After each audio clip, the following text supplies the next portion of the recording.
validation, now I validate myself. Building inner strength, putting doubt up on the shelf. No more unnecessary drama, no more wasted time. Climbing higher constantly, making my own climb. Standing on higher ground, where excellence is found. My potential knows no bounds. Raising the bar, breaking ground. My network is my net worth. Choose your company wise. Surround yourself with eagles, not with sheep in disguise. Every interaction is a reflection of my brand. Quality over quantity, that's my personal command. Standing on higher ground, where excellence is found. My potential knows no bounds. Raising the bar, breaking ground. Whoa, I'm not just living, I'm manifesting my vision. Cutting through limitations with surgical precision. My expectations are my compass, my respect is my shield. To mediocrity and chaos, I will never yield.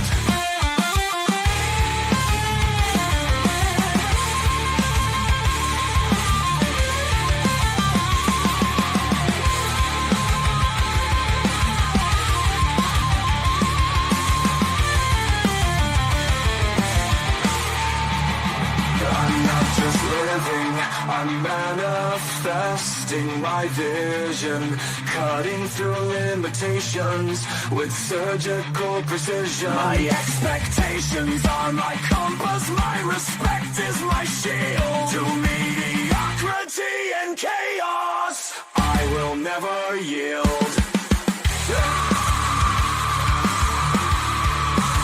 Standing on higher ground,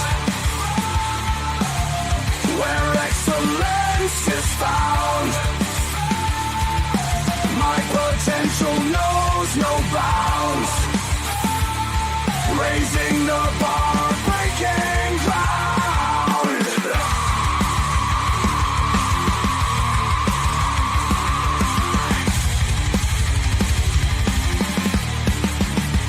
I'm not just living, I'm manifesting my vision. Cutting through limitations with surgical precision. My expectations are my compass, my respect is my shield. To mediocrity and chaos, I will never yield. How you doing, ladies and gentlemen? Welcome to This and That. I'm your host, Xander, where we're talking about this, that, and everything in between. Uh, it is hot as fuck today, isn't it? Summer has officially started, right? Damn, it's hot as fuck today, right? Like heat stroke weather. It ain't even the hottest part of the year. These days, these years, the hottest part of the year is usually late August, early September. So as hot as it was today, it is expected to get even hotter coming soon. So got to kind of figure this thing out, right? Oh, that's why I'm sitting over here like, why is my thing? I had a breeze put on me because I'm trying not to deal with all the damn heat. Okay. Then the spotlight over here, that kind of makes the situation even worse. Uh,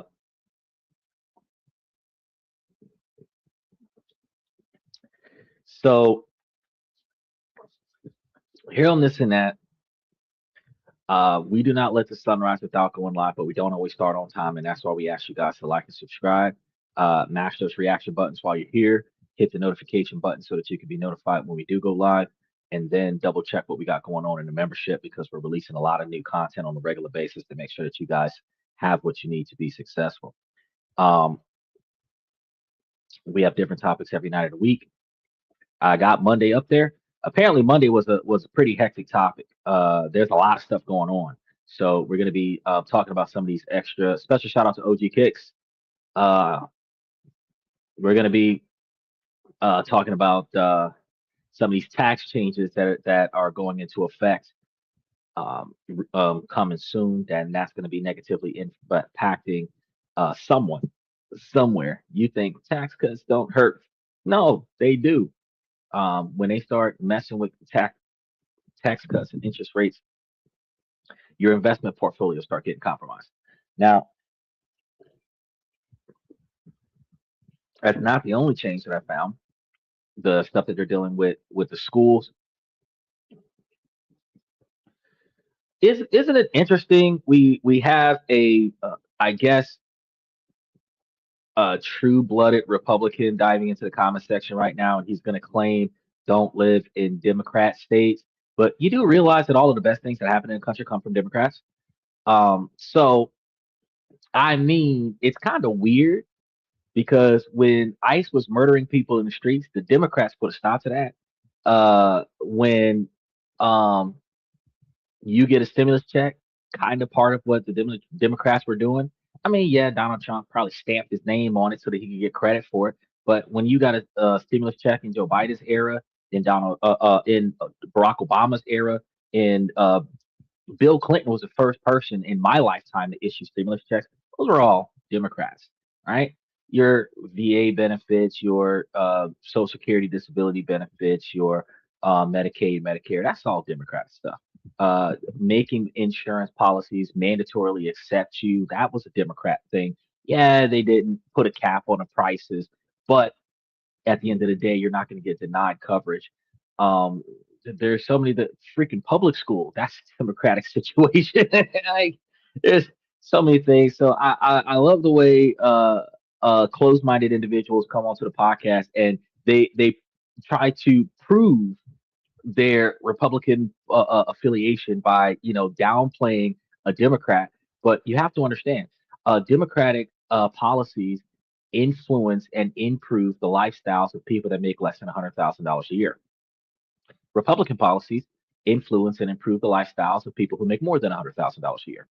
So if you don't make $100,000 a year, you even though you're going to vote Republican, you're not going to benefit from your own vote. Um, so it doesn't make any sense to do that, but that's what people do. They're going to pick sides and they're going to stick to those sides no matter what. That's a sacrifice you make for loyalty. But truth of the matter is, the fact is that from the financial perspectives, when we start talking about these things, the most effective way for you to put your vote is where policies directly impacts your ability to make, save, and invest money, which is what we were going to be talking about on Monday. Um, because they're also talking about putting a stop to the increased uh, um, emissions rules that California was going to be putting out that would essentially make mandatory the hybrid electric vehicles. And that's not benefiting the average American. While, yeah, it trickle down effect will benefit the average American. The wild part about that situation is that really it's just big business because the oil company wouldn't make nearly as much money if all of the vehicles in California had less fuel burning on them. So putting a stop to that is just keeping money in the pockets of the rich. Now it has nothing to do with the lower economy. He says Democrats also removed due process for illegal aliens. So there's also that. True. He said, I never did buy into the Democrat Republican theatric. Yeah, and you know what's funny? Because of this right here, because Democrats also removed due process for illegal aliens, they no longer have a reasonable due process in a court system. They can be immediately deported. Donald Trump can capitalize on what Republicans did, I mean, what Democrats did, which allows for the ability to force remove individuals. He's special shout out to Silver One. He says, I encourage blacks to be business owners and become financially literate. Well, they're going to have to come here and learn some different ways to get it done because you can be business savvy and financially fluent and not be doing it under the confines of the law. So they have to really change the way they do what they do. It says, learn to use the system to your advantage. Exactly. and avoid evil aspirations. Exactly. I agree with that logic there. He came around a little bit. I appreciate coming from the dynamic of something less volatile. I appreciate that. Special shout out to Joel and longtime follower of the show. And then, I'll give my props to Silver Wand now that he's not just coming up here just throwing out, because this isn't a political channel. I just want you guys to understand. This isn't a red pill, blue pill, black pill podcast. We specifically give you guys information about how things directly impact your ability to make, save, and invest money. This is about self improvement, personal development. This is about you making more money and making better decisions in your life and paying attention to how the world is changing around you beyond your control so that you can navigate around that, so that you can not be broke going into the future, so that you're not grinding and struggling the way we've been grinding and struggling for the last 30 years. So, we're trying to make changes, and that's what we do. We talk about different ways to make those changes, right? He says they all have the same meetings with each other, and they all go to the same bars with each other. It's like WWE politics. The difference between a heel and a face means absolutely nothing because they all work together, they all get a paycheck. And the difference is that with political parties, they get paid when everybody else doesn't. When political parties don't agree, the government shuts down and people stop getting paychecks. While the Congress, who doesn't agree, is still making their $250,000 a year paycheck, salary distributed, non-interrupted. They are not included in the pay cut when the government shuts down. So you got to understand when you're screaming Republican rules, but when the Republican all stop the government shutdown that occurred in January of this year, uh, you got to remember, hey, no, actually, no, I'm sorry. The Democrats stopped it this year because the Democrats were trying to keep ICE from abusing and killing our American citizens when their job was supposed to be deporting people who didn't belong here. The Republicans stopped the government in October of 2025 because Donald Trump had some shit that he wanted to get done and he was going to get it done and he wasn't going to sign nothing until he got what he wanted. So you got to remember, but both times the government shut down, both sides, both Republicans and Democratic parties got paid. Now we're at midterm elections now. So if you like the way the government was running over the past 12 months, then you want to keep those boys in position. But November 23rd, if you don't like anything that happened over the past 12 months, now's the time to vote certain congressmen, Senate, and everybody else out of office and put some fresh blood in there. He says, and we got a President Camacho.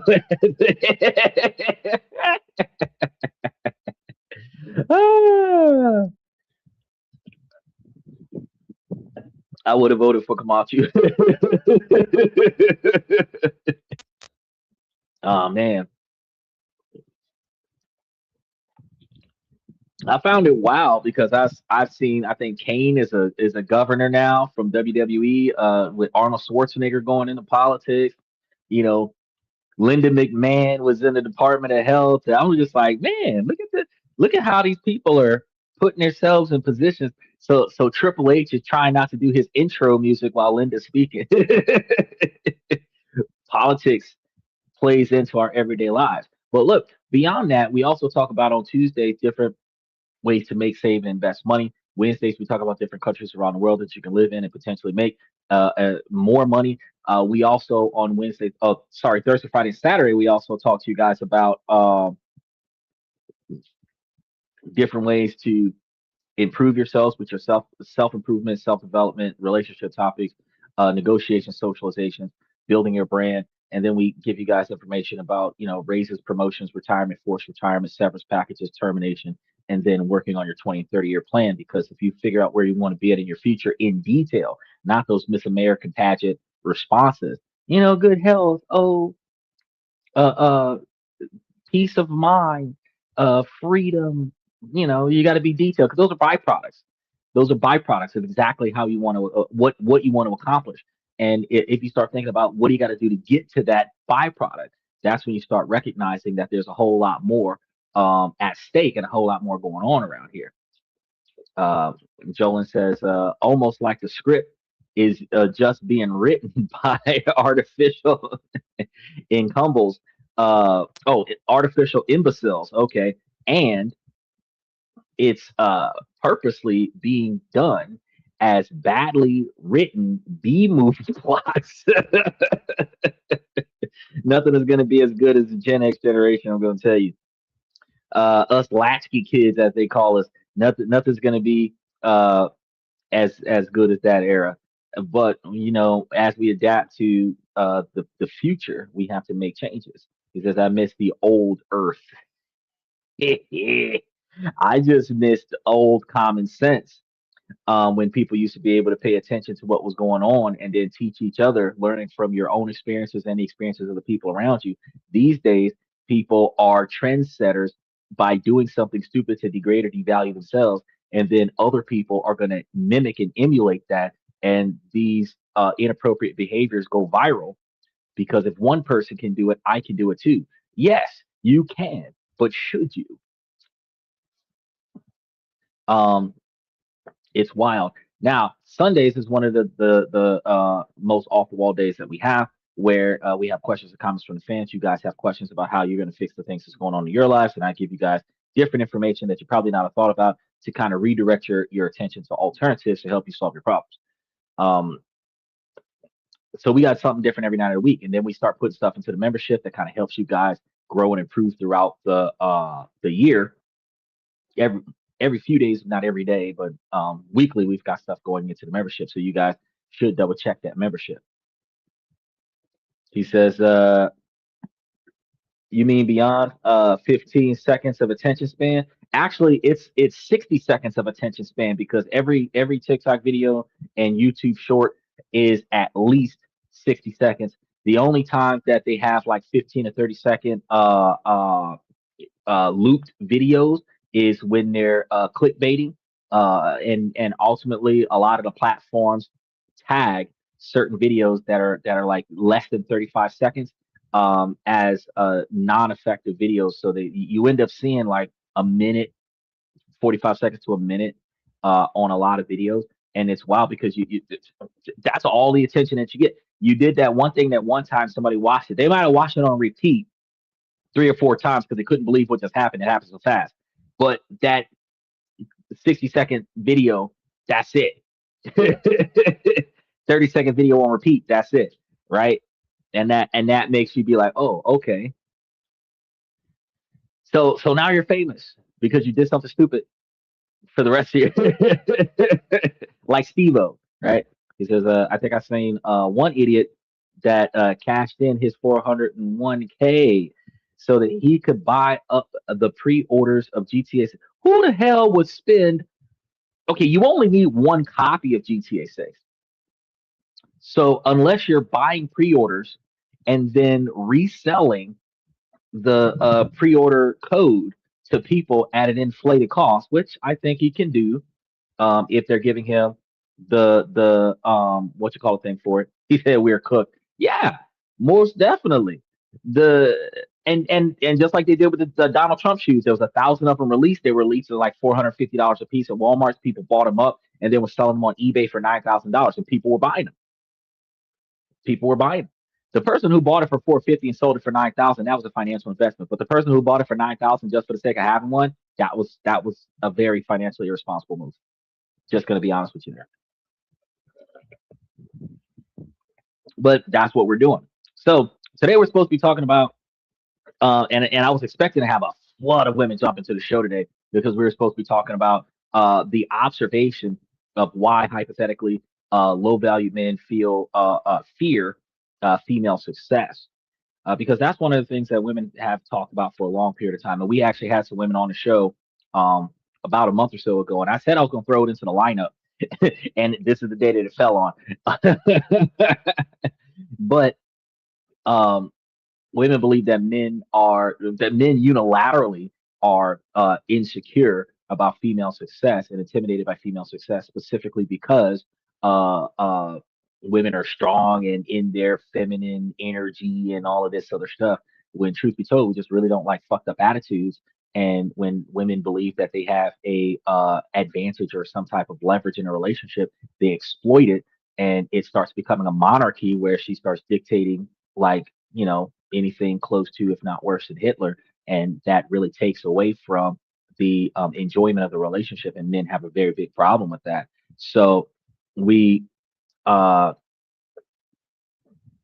specifically, uh, we have no problem with women working. We just have a problem. We also have a problem with, while we don't have a problem with them working, we have a problem with how they treat us when they become the breadwinner. But then we also have a problem with their ability to defer from their responsibilities as females in a relationship in order for them to fully perform more masculine roles, and then complain about the lack of performance of the man in the same masculine role while no one's doing the feminine role. So we have that conflict of interest there. So uh, you got to understand that there's a different logic there. But we're gonna cover this from a psychological concept. And if you just think about it for a second, that you hit the biggest milestone of your career, right? You're ecstatic. You're floating, right? You're looking at years of grinding, of late nights, of sacrifices, all paying off in this one beautiful moment, right? But when you look over to the person who's supposed to be your biggest cheerleader, your partner, right? The person who's supposed to catch you as you leap for joy, right? You're not met with celebration. You're met with silence, cold, quiet stillness that sucks all the air out of the room. What do you do when your greatest professional success becomes the biggest threat to your relationship? And what happens when your light gets so bright that it forces him to either raise to your level in some situations, or try to dim your shine? Now, this is a story that's happening in bedrooms and boardrooms all over the world. And if it's happening to you, then you need to understand that you are not the problem. His fear, his fear is very, very real. And we're going to get into this in just a second. He says, Jolin says, shoes, hair, nails, makeup, dress, decorations, shoes, or electric bill. Bro, I'm going with the electric bill every day, but she gonna choose the shoes.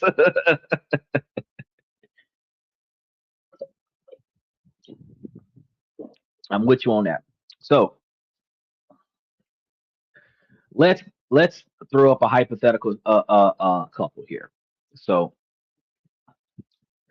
a lady and a man, when they met, their life together felt like let's call the lady Sarah and the man Mark. That way we know what we're dealing with here, right? They have this ideology of perfectly balanced equations, right? They're both ambitious, driven, and deeply in love, and they were that couple, the one that friends pointed to as the ideal couple, right? Uh, he was her rock, and she was his inspiration, and they built a life on a foundation of mutual support, laughter, and a shared vision for the future. Now, Mark would offer her and tell her things like, "Go for it, babe," and "You're gonna take over the world." And she believed him because she felt he supported uh, uh, everything that she was doing, and this was a tangible force and a wind that was at her back that kind of helped her to strive and aim and succeed. Jolin says, "It's not different for men though, alcohol, etc." Well, yeah, I mean, when we start talking about financial irresponsibility, women are not the only ones that are doing it. It's just that women don't have financial responsibility. So women can be financially irresponsible and men can be financially irresponsible, but men are required by women and men to be financially responsible. Um, so women can do the shoes, hair, nails, makeup, dress, decorations, stuff like that, entertainment, stuff to that effect. And no one's going to say that she's being a bad girlfriend or a bad wife because she's spending up all your money uh, on herself. They're going to say that that's the cost of being in a relationship, right? Now, if we flip the script and you have a guy that's, it doesn't, let's take drugs and alcohol off the table. Let's just say, he buys a stereo system, he buys the new PlayStation 6, he gets GTA 7, he's, you know, buying things that he doesn't necessarily need to buy, rims. He's got the squatter truck, all this stuff going on. What people would say is, oh, he's irresponsible. The exact same behavior pattern. No one's going to say that, oh, tell the woman that's the cost of being in a relationship. They're going to say that that financial responsibility is not good for her and she should leave him and go find a better man. Now, both parties are doing the exact same thing. They're not spending their money correctly, but both parties are not going to be judged the same way about it. That's the issue. You know, Men have strict masculine roles that they must follow, and women have no responsibility to follow anything that they don't feel like they want to follow. And then if a man doesn't perform his role to the expectations of a woman, then the woman doesn't have value in the man. When the woman starts performing the man's role, and then she loses value in the man because of her efforts as a woman, she has effectively created the environment that she's not satisfied with, and then she ends up walking away from what otherwise was a good relationship. It says we don't have the option of failure. We don't, and women don't have the responsibility to succeed. I invest in tools. They want the responsibility, not just the accountability. No, they don't want the responsibility. They want the authority, because authority comes with responsibility, and accountability is forcing you to take responsibility for your authoritative decisions. Women are not looking for responsibility. Women are looking for authority, unilateral authority over the outcome of the relationship without having to deal with the fallout, the consequences, the collateral damage. And women aren't going to agree with that. But the truth of the matter is, that's the way it is. She can tell a man who bought his house, bought his car, built his 401k, built his estate, got a generational wealth together. She wants to control the wealth. She doesn't want to sign a prenup. She wants to tell him what he can and cannot do with his car. She wants to tell him what he can and cannot do with his house. But she's not the one who bought the house. She didn't pay for the house. She didn't buy the car. She didn't pay for the car. She didn't spend the last 40 years building the estate that he has. She's not contributing to his financial success, but she wants to control it. And if something happens where they divorce, she wants to take half of it, but she didn't bring, if he's a $1 million man, she didn't bring $1 million to the relationship, but she wants to take $500,000 out of it because she showed up. That's not taking responsibility. That is having authority and then getting paid for having that authority without actually contributing to the relationship to deserve both the authority or the reciprocation from being involved in a relationship. And that's not fiscally responsible for men to allow these things. Right? Now, sorry. We had somebody come in and say, hi, hello. He said, yeah, it's kind of both. He says, yep, you let me use your account to pay the bills. Therefore, I pay the bills. That's what they think. We have a lot of situations where women believe that they're in a 50-50 equality. And that's not what today's show is about. We're about to get into like why guys that are in relationships where they're intimidated by the woman's behavior, why do those guys behave the way they behave. That's what we're supposed to be talking about today. But right now, the straw man topic is, yes, this particular dynamic is the case where, women believe, there's a lot of women that believe that an egalitarian 50-50 relationship is truly 50-50. It is not 50-50 because you go half on the bills, because women want to be spoiled by their men, but women do not reciprocate and spoil their men. Therefore, if you have a $3,000 a month, or let's say that you have an overall $5,000 a month standard of living, you put up $2,500 towards that $5,000. He puts up $2,500 towards the $5,000. Women are going to say we're equal because we're going half on the bills. But women are going to get spoiled by their men. So $3,000, $4,000 more dollars out of the man's pocket is going to go on the woman. Therefore, the $2,500 that she's invested into the going half on the bills just washed out. She got a rebate of more than what she invested because she's going to get spoiled. The clothes, the hair, the nails, the trips, the dinners, all of the stuff that she wants the man to do to validate her as a woman, he's going to do that with the money he's not spending on the bills. And that means that she actually did not contribute 50% into the relationship. She just put 50% on the bills. And the bills is not the entire relationship. It's the standard of living that the relationship survives off of, but it is not 50% of the relationship. But because she pays half, she wants total control, which is a conflict of interest. If there's two people in this room, one of them is going to have more authority because you can't have two people disagree and one of them not have the benefit. If one says yes and one says no, and we're not going to do it, the person that says no has more authority. If one says yes and one says no, and we're going to do it anyway, the person who says yes has more authority. You're not going to have in a 50-50 decision making situation, one person have effectively 50% authority and the other person have 50% authority, and you would believe that the outcome is always going to be the same, right? It doesn't work that way. Somebody has more authority, right? It's just, they don't admit it to themselves. Special shout out to FX Trader. He's here tonight. He says, it seems that successful women still have the same demands at 40 years old as if they were 20 years old. They don't get it when no men are chasing them. Well, here's the thing. Here's the wildest thing. Um, Women at 40 years old still believe they look just as good as they did when they were 20. And they stop looking as good as they were when they were 20 when they stop being 20. Okay.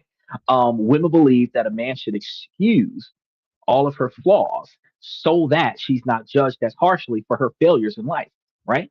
So if she's got a body count of 4,000, she's not supposed to be treated like an OnlyFans girl. She's supposed to be treated like a housewife because she's reformed, she's changed her ways, her past should not be counted against her. But this is the same type of woman that will hold life against a man. If he's got a criminal record from 40 years ago, oh no, she's going to treat him like shit.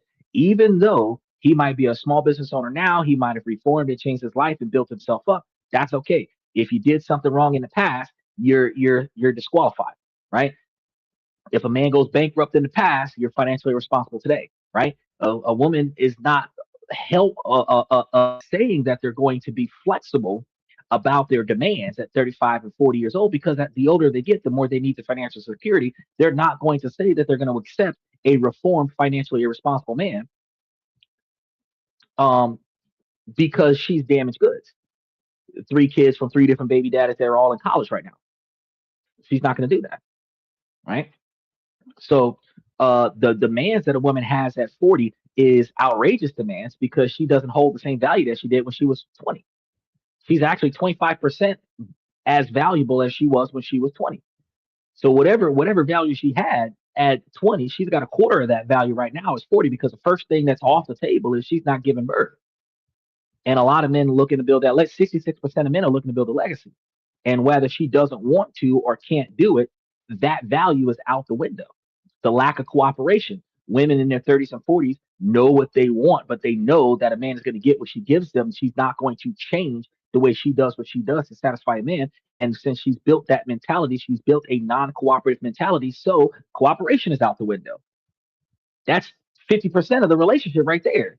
Building a legacy and cooperating with your partner. So,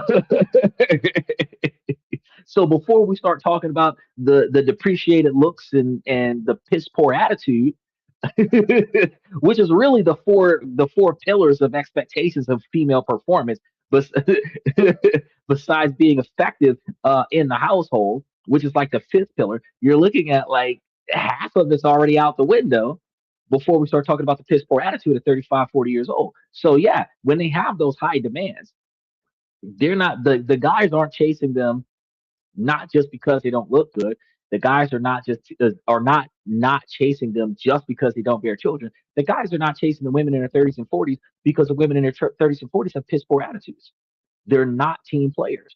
They're not willing to cooperate. They will lie and say that they would allegedly if they found the right man. But see, a man must be husband material before the first date and show that husband material throughout the dating phase so that she can commit to that husband material and then lead to a fiance scenario where she then agrees to marry the husband material. That's the whole process, right? Now, the woman does not perform wife behavior. There's, I guess there's like levels to this shit where she has to determine on her terms how much shit has to happen in her benefit before she starts performing as wife material. At 35 and 40 years old, that's a deal breaker. You cannot set terms that you're going to receive a whole bunch of resources before you show your value. That's a bad stock option. Jolin says, I thank God my ex-wife didn't want alimony or child support. Still hasn't left though. Overall, they believe they mature, but overall, most women are teenagers mentally. Women stop mentally maturing when they start being spoiled by society. So when a woman is younger, 9, 11, 15, 17, before men find the woman sexually attractive and start throwing money at them just because they breathe. Women have to get out there and get it how they live the same way men do. And during that timeline, women are more responsible than men. The boys are very irresponsible between 14 and 25. The women are more nurturing, more caregivers. They're more organized, more focused, more driven. But once they start getting spoiled by men, where women start realizing that sex will get her whatever she wants, they stop developing at whatever age that triggers to them, that you can get whatever you want through sex. You don't have to do anything else. They start developing that behavior. And the more often that society nurtures that train of thought, more often do women believe that they are the table because they bring sex to the table. But they don't bring value to the relationship. They don't bring growth to the relationship. They don't bring logic and reason to the relationship. They don't bring an alternative plan to the relationship. They bring sex to the relationship, and they bring chaos with that sex to the relationship. So they don't even bring peace to the relationship. And that's going to make it a lot harder for anybody to really pay attention to, like the observations of true equality, right? He says, Disney princess.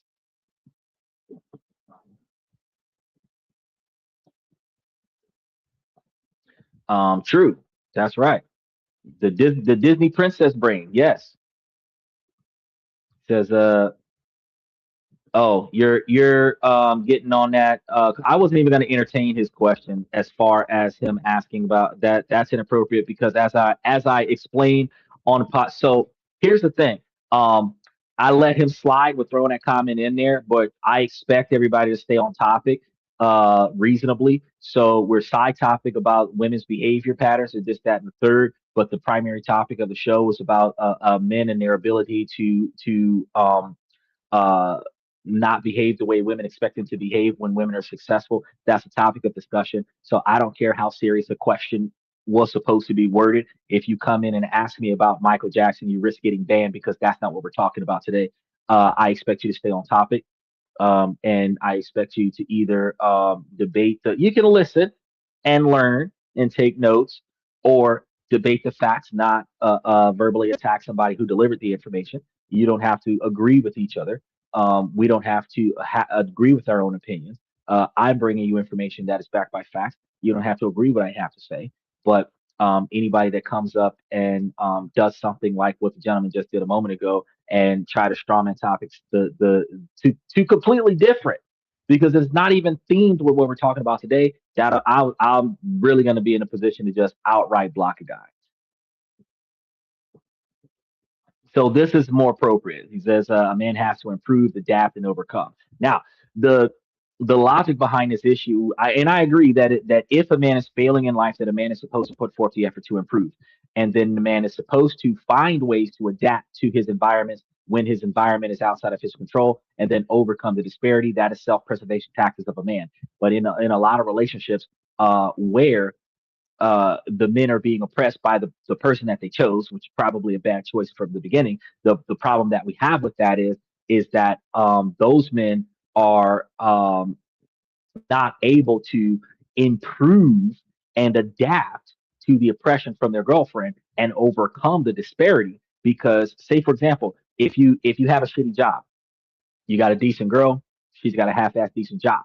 Y'all start becoming better in your relationship or whatever. You decide you're gonna get you a better job. First thing you got to do, quit the job that you're on. That isn't always a good idea, but a lot of the times you got to stop work because if the job that you have now is taking up all of your time, you have to get rid of this job so that you can focus on trying to get you a better job. Sometimes if you need a better skill set to change industries, because a lot of us that are working in manual labor, physical labor work, in order for you to get into something else, you might have to go back to school and take a trade. That might take 18 months. Now, you get into a relationship with a girl, you got to quit your job, go to school, get you a trade thing, and then go find you a job, which might take you 3 months after you get the trade thing. That's almost 2 years. She's not going to want to deal with you being unemployed for 6 months. She's going to leave you. So, in a relationship, in order for you to maintain the relationship as a dude, you have to do one or two things. You have to stay on the shitty job that you're on and try to beg for more hours and try to find extra ways, get a second job and all this, that, and the other to meet the expectations of the woman that you're dating. Or um, you're going to have to accept the fact that she's going to break up with you, stay single until you can get your money up, and then go try to find a woman that will accept you for who you are now. Because if you have a woman that is supportive of your ability to transition into a better field, the way a man would put a woman through college, pay for her entire standard of living, and then aid her in her ability to get into the field that she wants to get into. In order for a woman to build a better man, she would have to find that man with potential, allow him to quit his job, go to college, and spend that 4 to 8 years getting a degree so that he can then go and get that better job so that that better job can pay for her standard of living so that the 100, 200, 300, $400,000 a year that that man becomes is the product of her effort where she took care of him when he couldn't do it so that he could get a better job so that he could take care of her.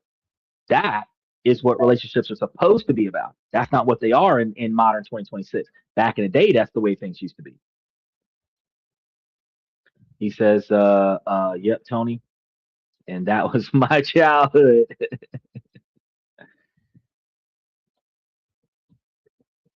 So, um, I told y'all people get blocked out of here from being disrespectful on the channel. So back to the main topic. The couple they got together, they started doing good in the beginning, but the first 5 years, they had this specific dynamic that they were a team. When he got a promotion, she threw him a surprise party.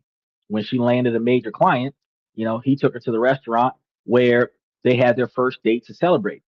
Their successes were shared victories, reinforcing the strength of their partnership. They're climbing their respective individual corporate ladders, but always holding hands and always making sure that the other was steady, right? Now, something shifts along the way, an event that would rewrite the rules of their relationship. And Sarah, after years of pouring her heart and soul into her marketing firm, did a multi-dollar contract, right? And usually stuff like this is really changes the dynamic of the relationship. And it's going to have an international brand.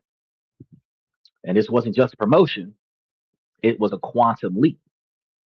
It catapulted her into a new stratosphere of professional success, recognition, and financial independence.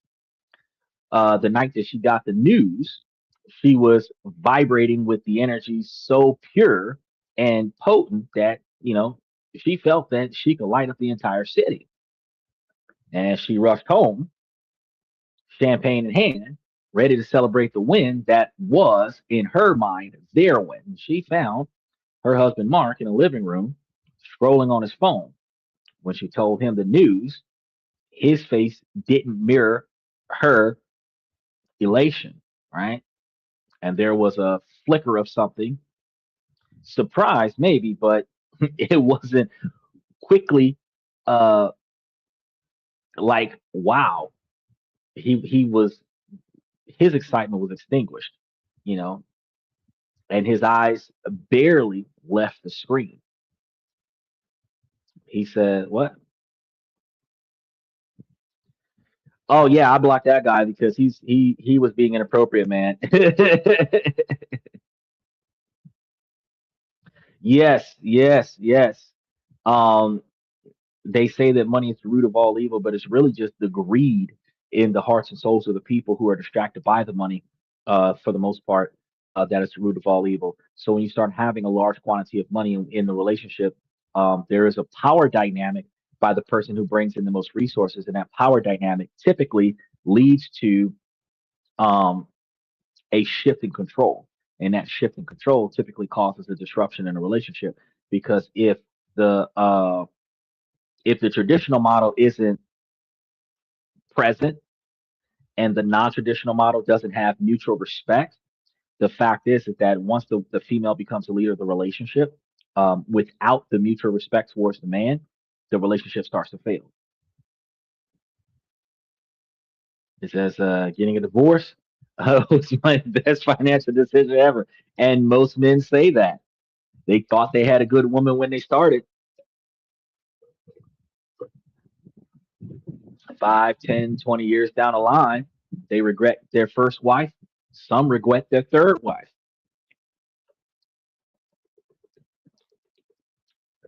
Now, the silence that followed the response of the husband finding out when Mark found out about Sarah, there was no, I'm proud of you, no hug that lifted her off of her feet, just like a wow, cool response. And in that hollow 3-word response, a crack formed in the foundation of their perfect life. So Sarah didn't know that at all at this time, but she wasn't just celebrating a new contract, she was unknowingly announcing the beginning of the end of their relationship because her success had just became the battleground. He said, and no more strings, no more disrespect, no more thinking my money is our money. Your money was never our money. If my money was my money, and you might be one of my financial burdens, but it's never an our money situation. All the bills are paid on time, and I'm not broke constantly. That's an improvement. Congratulations. So in the weeks and months that followed, the shift in Mark's attitude wasn't a sudden earthquake, but a slow creeping rock. The man who'd been her rock was becoming a ghost in their home, which is a critical voice in her head. And the partnership that they had, built brick by brick, was being dismantled, one passive aggressive comment at a time.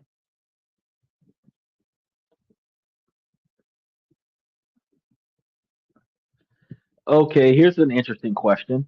What happens when the first wife took advantage and the second wife did too when the third wife is the real wife?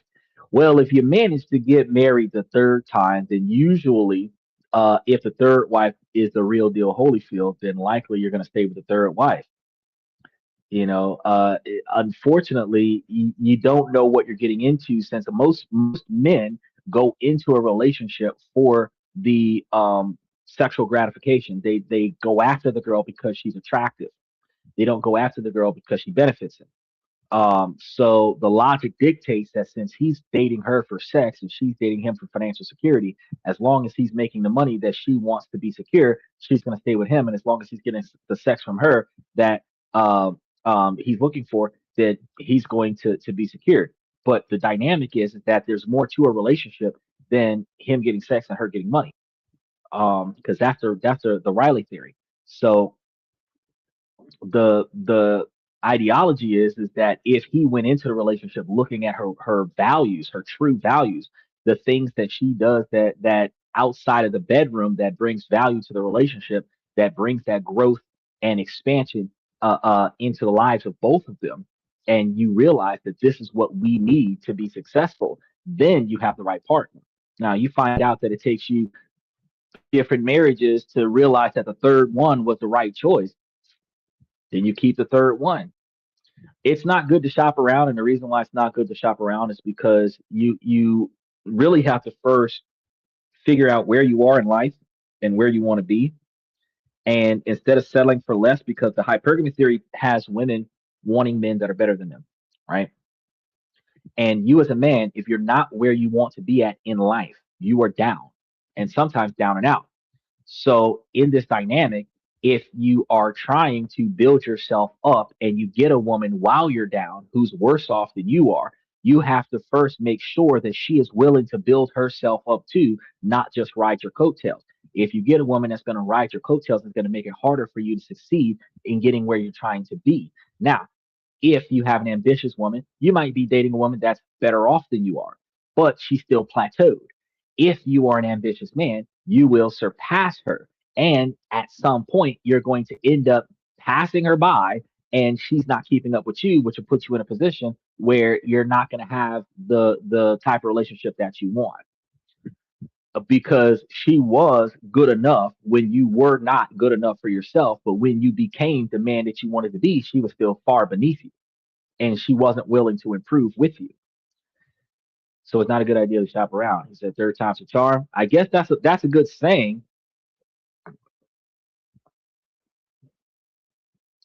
Uh, hold on, let's because this is starting to take us down one of those straw man topics that I don't think is appropriate for today's discussion.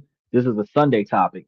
So this is a Catherine. Oh, okay. So she says that he was really honest with me. She needed his deployment, or he needed his deployment as an air fighter, Air Force, and the other he got her pregnant and she took off. Okay, well,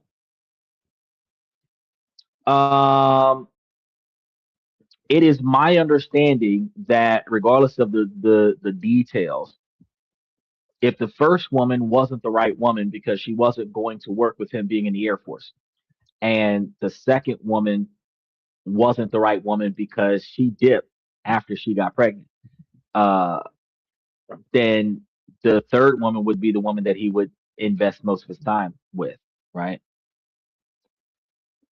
Yeah, a lot of the times guys think with the wrong head. More often than not, they think with the wrong head. We have three brains. Ah, well, we have at least two strong motivations in life. Because we typically stand on desire before we stand on responsibility more often than not. He said upper head, lower head, stomach. I guess you could call it that. Is me? Well, okay. Well, so here's the problem with that assumption. You're claiming that you're the third wife and you're the better choice, and that's a self proclamation. He would have to determine that you're the better choice, because he married two bad choices before, and then he got you. And if he stays with you and you actually end up managing to stay with him until death do you part, then you successfully maintain a relationship longer than the other two wives, the other two ex-wives.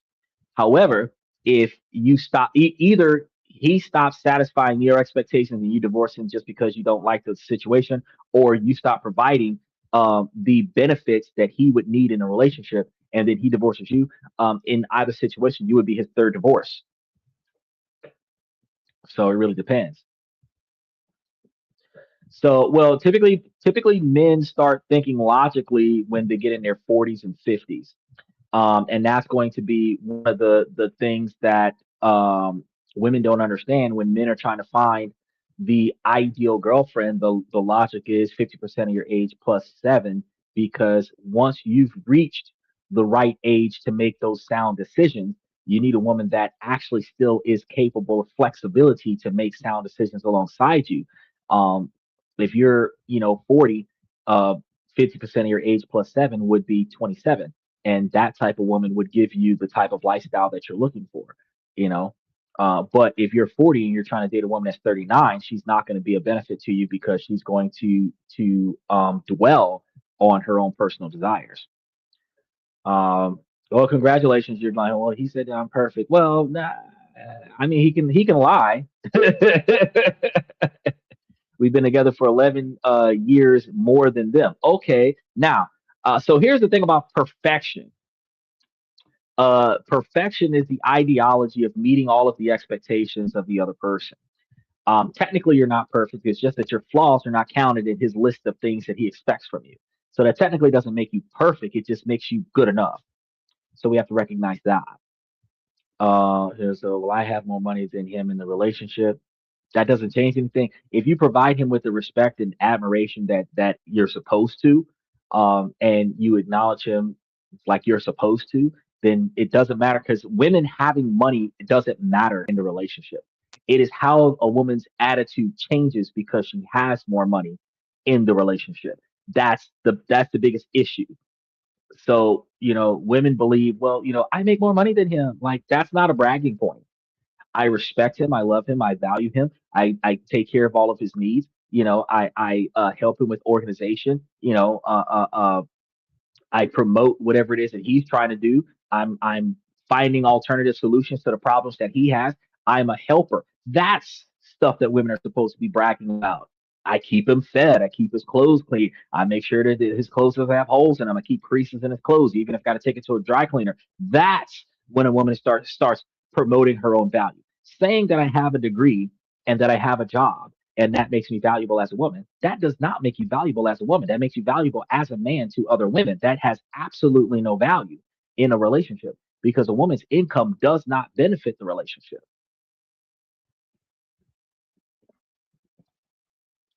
She says, I was 43 and he was 43. It can happen, but it doesn't always work out. Don't care about his faults. That's good. The rare outlier doesn't change the full totality of statistical averages. Really, so a woman having more money doesn't mean more. No, it doesn't mean anything. A woman having a job doesn't mean anything because you would be picked by a man if you were homeless under an overpass. You would be picked by a man if you were living in your mother's basement. You, in a lot of situations, would be picked by a man while you're living with another man.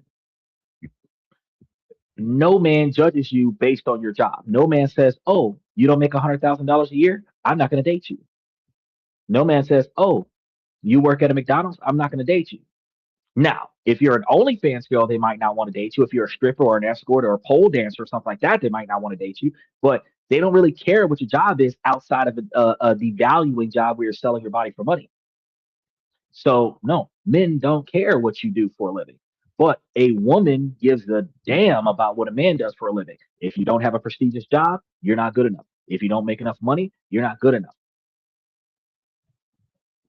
So, no, your income means nothing to the relationship. She says, so if I cannot make him work anymore, if I have $1 million, well, if you have $1 million and you decide to be the kind of woman that takes care of your man, he's still going to work for himself until he reaches an age where he should quit. And at the end of the day, he's going to appreciate the fact that you're carrying more weight than you need to. But you having $1 million as a woman doesn't make you more valuable in a relationship. A woman with $1 million under her belt is as valuable to a man as a woman that owes $1 million. The only difference is he has less to pay for. Honestly, a man can live in a small space and simple creature comforts while keeping us content. Yeah, that is true. That is true. Mm, no, he won't. He loves me, and it kind of doesn't matter. I mean, I don't understand where you're going through with that, but that's neither here nor there because we're talking about men with low self-esteem today. This is more of a Sunday night topic about how much you love your husband. Congratulations on loving your husband. That doesn't uh, change the dynamic of things because, truth be told, when women make more money and become tyrants in their relationships, that's when her career becomes a problem to him. Okay, and that's kind of what we were supposed to be discussing. Now, when her career is not the problem because she is not being a tyrant, then her career doesn't affect the relationship because the man's status doesn't depend on her or her income. So we got to think about that. I adore my husband. All right. Well, congratulations on that. Back to the main topic. Now, I started with a change in his language. So that's what we were talking about. You're trying to Okay. Well, you go ahead and keep doing that. Um, so I started with. She's not understanding that it's not the same for women. It's not the same for women because a man can never be free from responsibility. A man is supposed to be a protector and a provider, and even in modern times, he doesn't have to be the higher breadwinner in order to be the provider because he provides a skill set that aids her in her ability to be successful. He provides. He's going to be the one that fixes shit. He's going to be the one that organizes things to get fixed. If he can't do it, he's going to be hiring somebody and negotiating with people to come and get the shit fixed. The he's going to be the one that's still going to put his life and his freedom on the line for the sake of her. So even if she was $1 million woman, he would be her bodyguard. So I mean, it's still not the same. She can love him all day long, but at the end of the day, her value in the relationship is not contingent to her income, her job title, or her education level. It is her ability to cooperate and support her husband's ability to perform and function. So if she's $1 million woman, she should be able to find a way to make her husband $1 million man in his own right. And if she's not capable of doing that, the value isn't there. He just has a shit ton of money. Yeah, he could potentially benefit from it, but that doesn't make the full totality of the relationship that much better. Exactly. Men are fixers. So as long as the woman has something in her life to fix, the man has value. As soon as there's nothing to fix, the man has no value. Stability is him continuously fixing the situation. Now,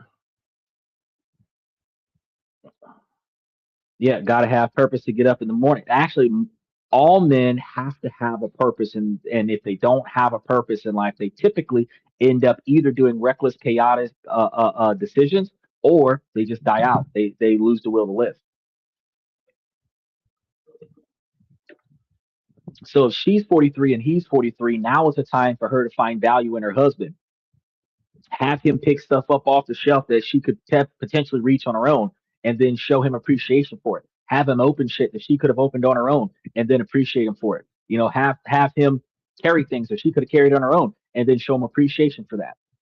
You know, have him help her reorganize things around the house, and then show him appreciation for that. Right? Make sure that he knows that even though she could have did it herself, the fact that he's doing it for her, she appreciates that, and that shows that he has value in a relationship. Her being millions of dollars is not going to change that shit.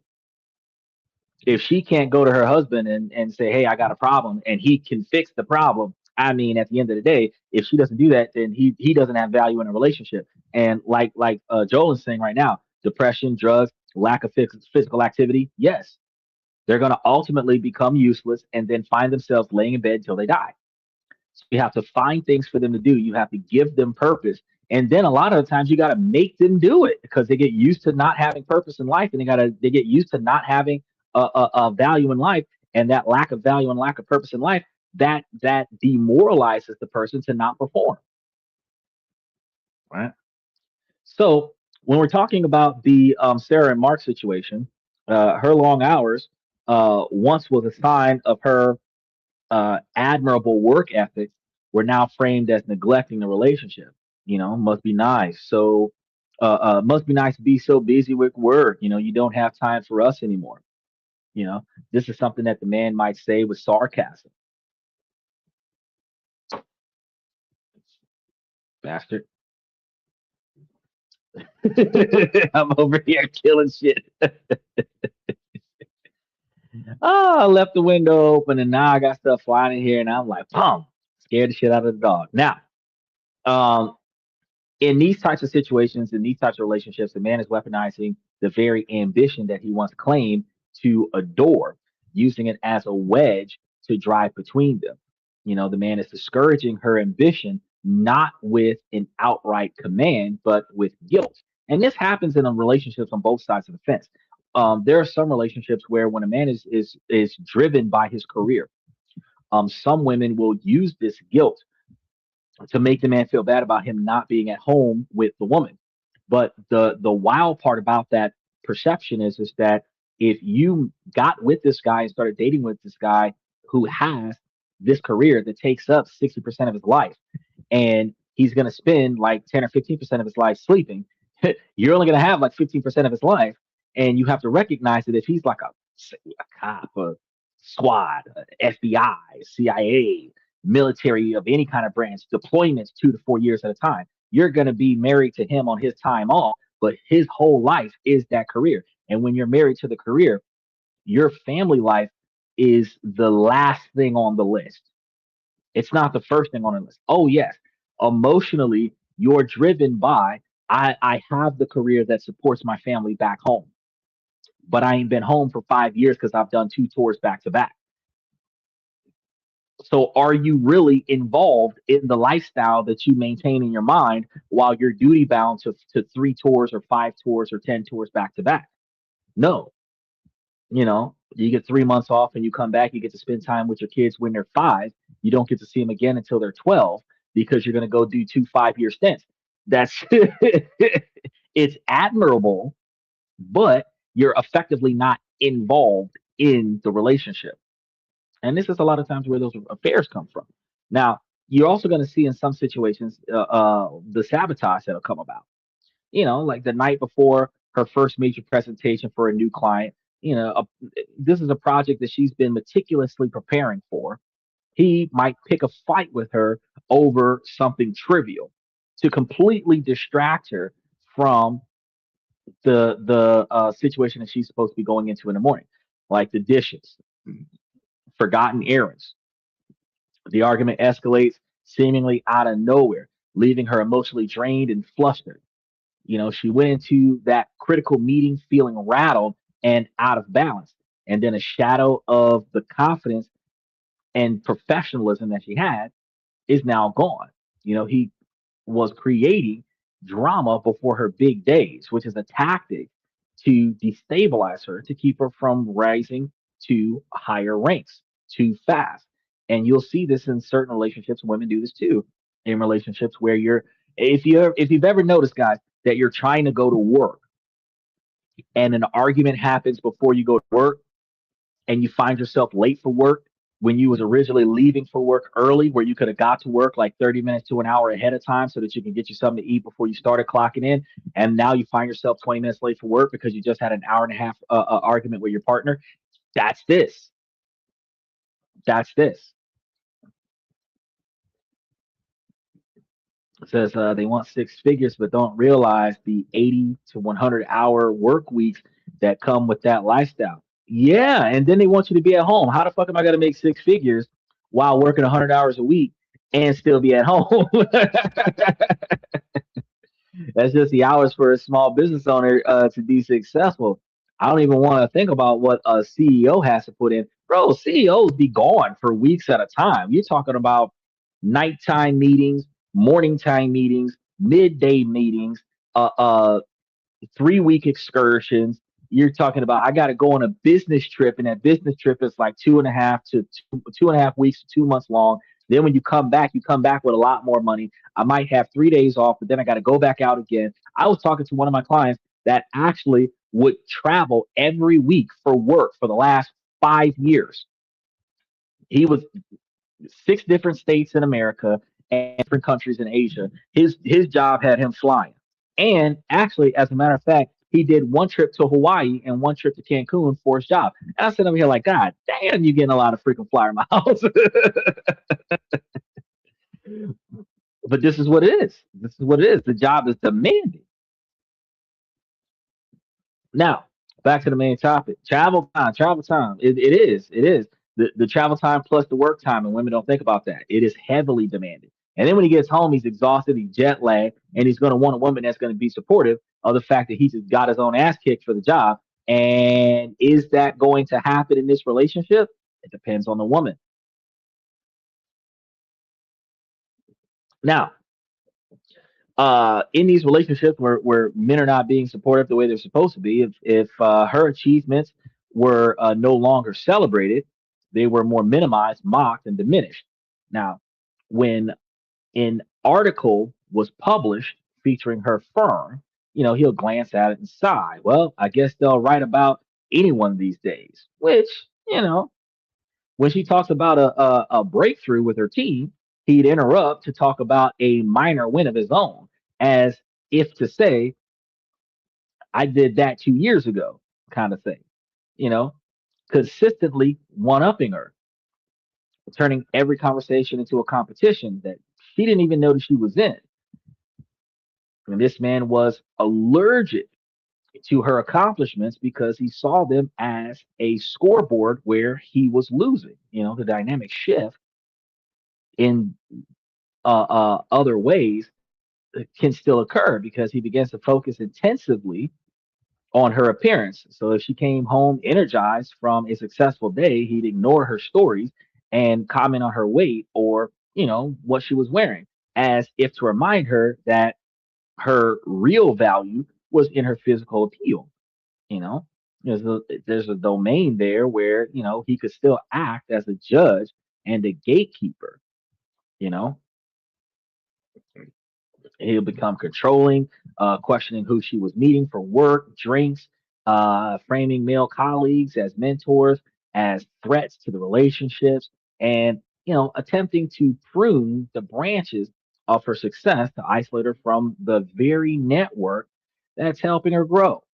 Now, for Sarah, this is like living in a funhouse mirrors, and the person that she loved was reflecting a distorted critical version of her back to herself, right?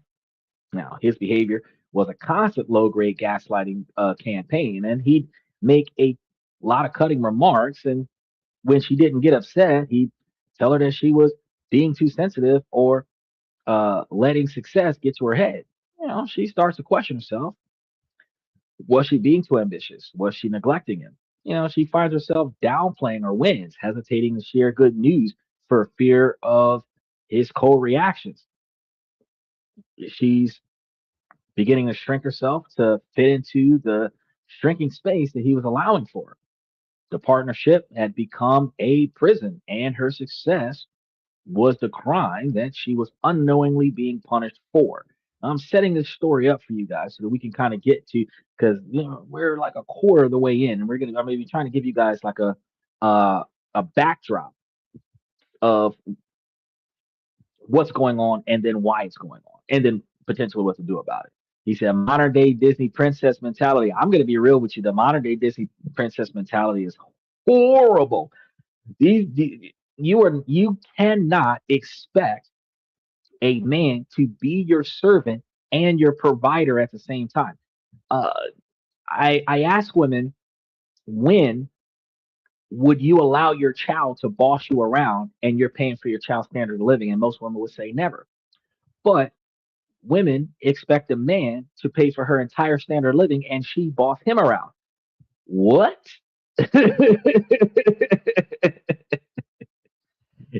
Men can get insecure too. Yes, men can get very insecure, and that's why I'm covering this topic from the perspective of men. Men can get very insecure. Men are human. Men are not allowed to express their feelings. Men are not allowed to perform anything other than a rock hard, emotionless, uh, uh, uh, uh, non-sensitive individual. But men can get insecure too. It is a healthy emotion to have. He's just got to be projected appropriately in the situation that you're in.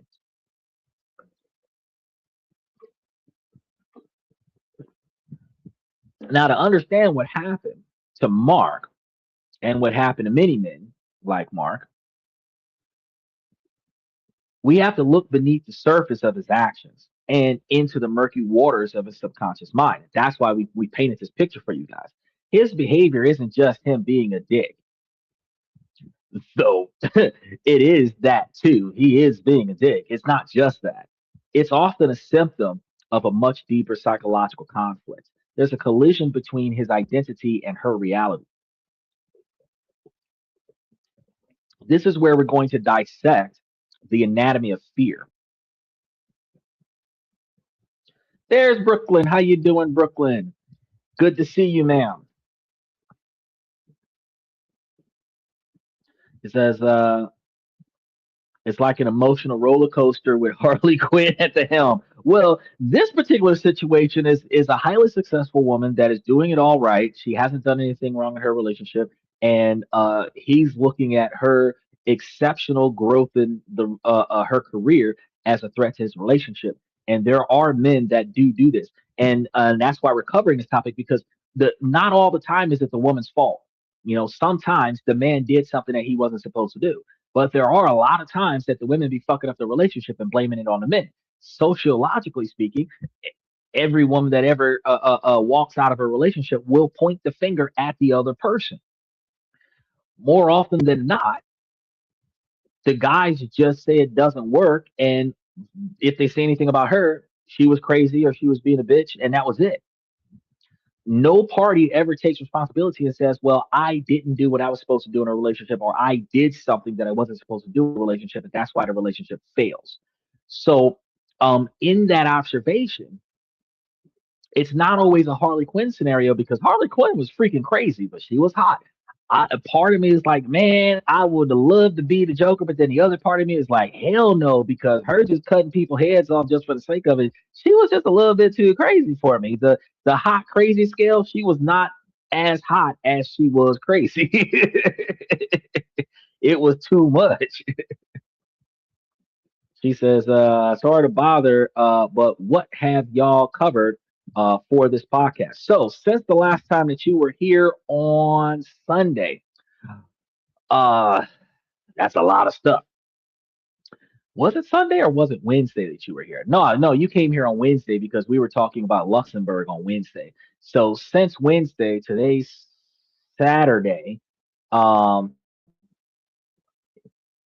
we have discussed um, financial improvement. We have discussed political changes.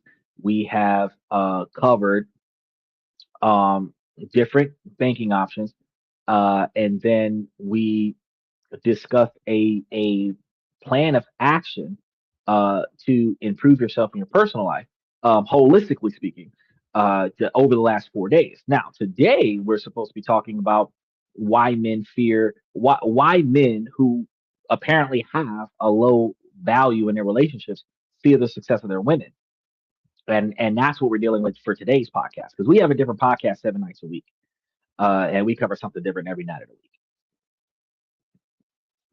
He says, threat to his masculinity too. Yes, it's going to be a threat to his masculinity, especially if the guy isn't doing as much as he know that he could do. Because you have certain men that settle for less in their own life, and when they settle for less in their own life, and then they find a more successful person, they typically envy the other person because they know they could have been better. A lot of people have a fear of success and they typically live the successful life of the others from like external observation, which is what we have a highlight reels on social media. He says, his side, her side, and the truth. A lot of the times, bro, there is more than three sides because you have what happened, what you thought happened, what she thinks happened, the truth behind the dynamic because sometimes it could be because I didn't throw in like any comments that she would make that would negatively influence the situation either, but we do have a lot of times that one person will trigger something, another person will retaliate to that, and then the person that's being retaliated to will get checked for retaliating to that, where the first person who kicked the ball in conflict isn't the person being watched, it's the person who kicked the ball back the third time. She says, I'm gonna go back and watch as well to catch up better. But thank you. Oh yeah. All of the shows are archived, so there are these shows can get like several hours long. So I don't know if you have enough time to watch them all, but they're several hours long. There's something that you can listen to in the background if you're doing something else, like you're driving in the car and you're kind of listening to the show or something like that. If you're cleaning up or organizing your house or something like that, and then you're listening to the show. You're on a long flight, and you're listening to the show. That it's perfect times to take into it. But we cover so much stuff on the show to help people with changing the way they make decisions in life and then understand why things are the way they are so that we can make better decisions in life that I mean, I believe that there's about 5 or 6 thousand hours worth of content on this platform. So there's a lot of information there, and we put a lot of stuff into the membership to help people improve. Special shout out to TF Fireball. I don't know what you're talking about. Now, first, we're going to talk about the provider identity crisis. Now, this is something that everybody's got to pay attention to. So, for a long time in many cultures, a man's identity has been strongly tied to their role as the provider. That is not changing. So, to be the breadwinner, the protector, the one who brings home the resources, that's the roles of the men. And for many men, their sense of value isn't just tied to this role, it is this role, period. So when a woman in their life, especially their partner, becomes widely successful, it can trigger a profound identity crisis. Now, some women cater to this in some ways. You said, yes, I'm a custom carpenter. Oh, you were asking if he was a carpenter. Yes, yeah, he's a carpenter. And here we go. So TF Fireball triggered Max Opposer. Now you're going to behave today, or you guys are going to sit in a timeout. Now, I understand that when we start talking about this profound identity crisis, we understand that it's not always a logical process. It is a deep instinctual feeling of being made redundant, meaning that it's a repetitive action that is unnecessary. So if he's not the provider, what is he? His sense of purpose is challenged. And instead of adapting, the insecure man panics. And this is why a lot of the times when women say that a man is insecure about her success, they are in some situations true, but some situations that's not the case. But from the perspective that he's insecure, let's look at that. This panic often manifests not as a sadness or self reflection, but as irritability, anger, and avoidance, which is classic responses to anxiety.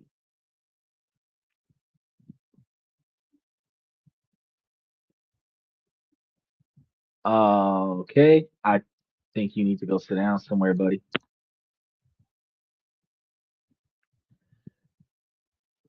Thanks to the guy, I'm able to save like 4,000 and paid off my truck.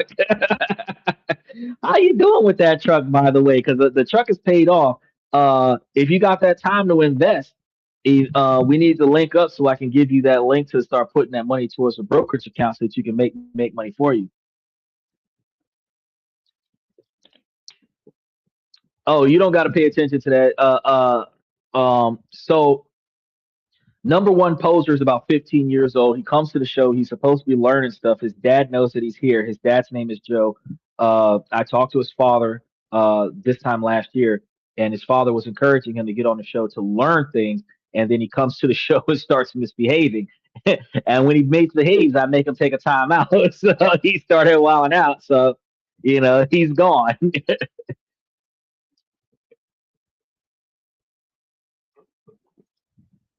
I warned him that that would happen.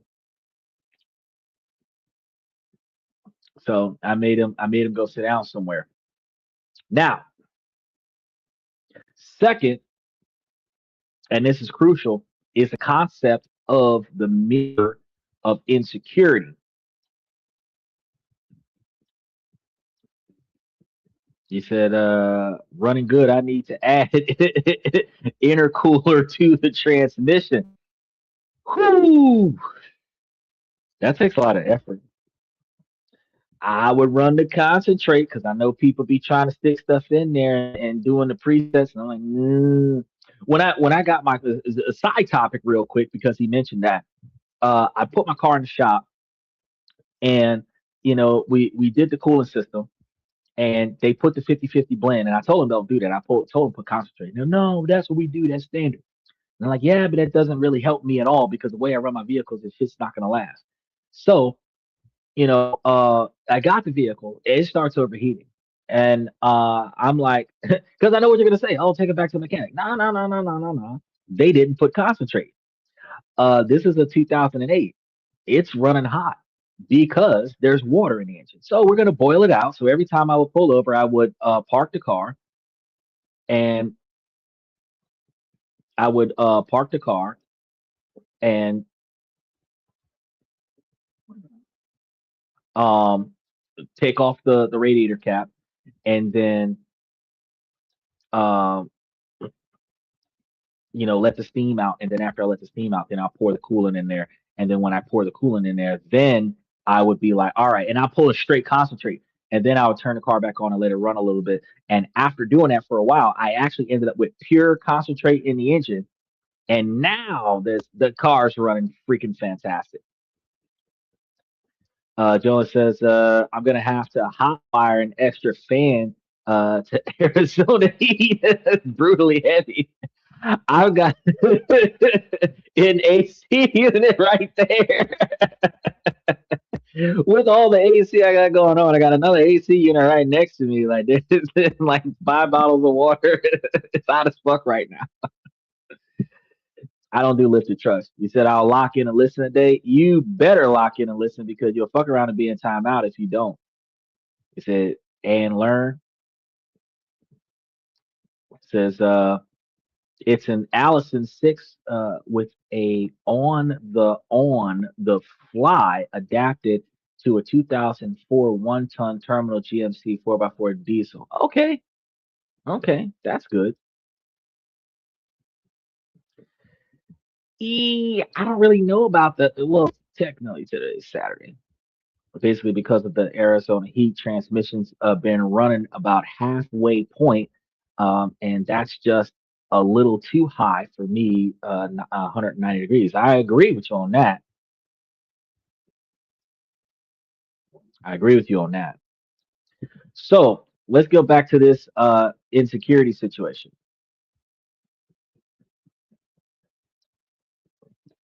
So your success becomes a giant, right? And this is going to be a giant glaring mirror held up to his own life, especially when his life is not performing the way it's supposed to perform. It reflects back to him all of his own perceived failures, his stagnant career, his fault for not trying to build a better career or going to find another one, and the gap between the man he wants to be and the man he is, of which he hasn't put enough effort into.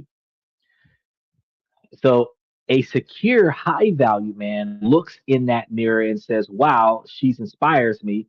And her success shows me what's possible. So I need to level up. But a man whose self esteem is fragile, looking in the mirror and feels nothing but shame. And because that shame is too painful to confront, he misdirects his discomfort. The thought process isn't her success makes me feel insecure, so I should work on myself. It's her success makes me feel bad, therefore she is the problem. And his only recourse is to try to smash the mirror by criticizing her, belittling her, shrinking her back down to the size that no longer makes him feel so small, right? She said, "Tell me about it. His badass over here. It's freaking 2 o'clock in the morning, and he over here jumping on the damn channel. I can't wait till school starts."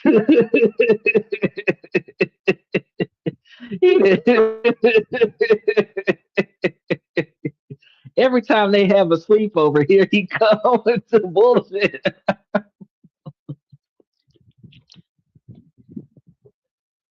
I appreciate him for showing up. I just wish he would show up in a more appropriate fashion.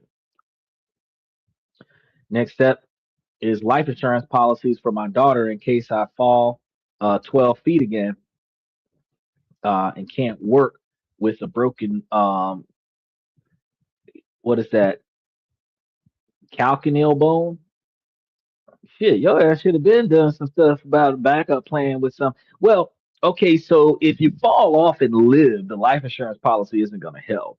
And technically, if you get a life insurance policy on yourself so that if you die, your daughter's taken care of, that's pretty good. You want to get a policy that has enough money to cover any outstanding debts that you have.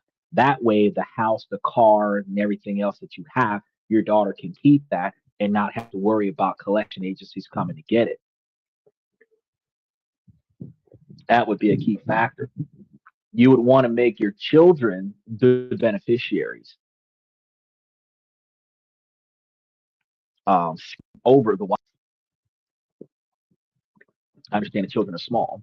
You actually could do better than that. You could actually create a trust, a third party revocable trust, where uh and then you can, if you get the revocable trust, you can find yourself in a position where you put the life insurance policy, you set the revocable trust as the beneficiary of the life insurance policy, and have the revocable trust make the kids the successor beneficiary, where you're the beneficiary of the trust.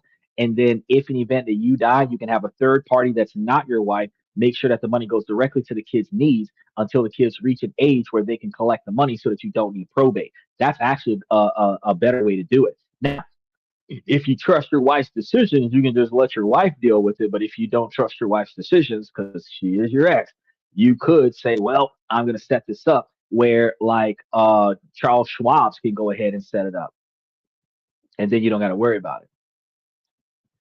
He says, it's the bone that attaches to your Achilles tendon.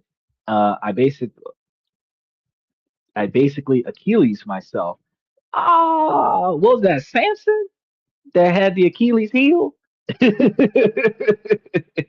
of living the same lifestyle. Now, back to the main topic. This isn't just armchair psychology, because I know that I'm leaning on a nice little throne here. This is a dynamic, explored uh, topic in research. There is a study published by the American Psychological Association in the Journal of Personality and Social Psychology found something interesting. Okay. And researchers discovered that when a man's female partner succeeded, his impact self esteem, which is his deep subconscious sense of self worth, often took a hit.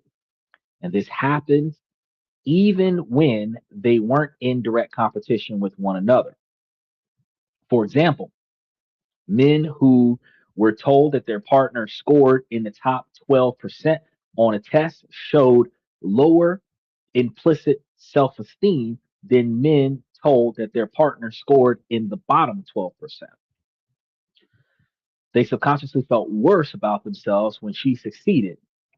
It's important to note that more recent replications work suggests this effect might be much smaller than originally reported, and may be most pronounced in the men who already have low relationship satisfaction. Oh, you don't have a I believe that you don't have one after all the shit that you've been through.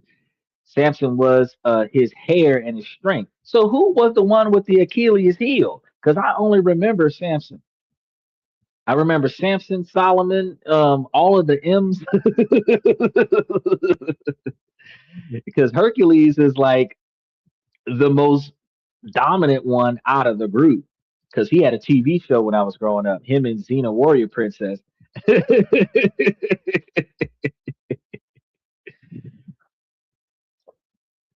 Now, anyway, what about for the women? The same original study found that women's self esteem was not similarly affected by their male partner's success or failure. In fact, other research has shown that women often report feeling better about the relationship when their partner succeeds, seeing it as a win for the team. Now, this dynamic can be amplified by the invisible script of gender roles. While society has made progress traditionally scripted about masculinity and femininity, this can still run in the background even when people claim an egalitarian relationship. So, when a woman becomes highly successful, she can challenge the unspoken rules that he must be a symbolically positioned on top kind of individual. A secure man might see this as an outdated rule and update his scripts. An insecure man, however, may cling to the old scripts because it's propping up his fragile ego. The fear isn't just about money, it's about status, power, and a deep seated anxiety that if you can provide for yourself, then you might realize that you can do better and leave him. That's going to be crazy. Oh, okay. He said Achilles was the one that actually got his heel taken out. That's why it was called the Achilles tendon. Oh, so his name was Achilles, and I'm thinking that I'm saying his name and not saying his name at the same time. Greco-Roman, Roman mythology, not biblical. That's not the point. You have to recognize that when you start thinking about, yeah, when you start thinking about the city of Troy, you have to recognize that all of those historical figures are all in the same era, apparently, like all before our time. So when you're not focused on that as the core fundamentals of your research, you kind of start getting confused as to who did what when. They're the most dominantly heard ones. You know their story and you remember their stories, but the less spoken ones, you're not really all that in tune with which one was which and what they did. Like we'll know what's going on with Poseidon. We'll know about, Aphrodite and, Hades. But what about the other six? Yeah, there's more than three. There's in some there's like what? How many gods do they have out there? How many mythological figures that they have in the Roman history? Far too many for us to remember. And since we're not from Rome, it's not etched into our memory either. We learn it indirectly, secondhand style. Now, back to the main. When a man's fragile ego feels the ground shift beneath him, his fear doesn't announce itself politely. It puts on a mask. It disguises itself as criticism, control, and sarcasm. A 100 tiny acts of relational aggression. So his fear is going to be a saboteur, and it uses a specific set of tools to dismantle your confidence.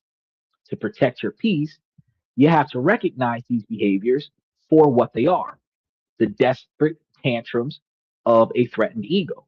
Now, these are going to work both ways, but we're talking about this as it affects men or as men perform them.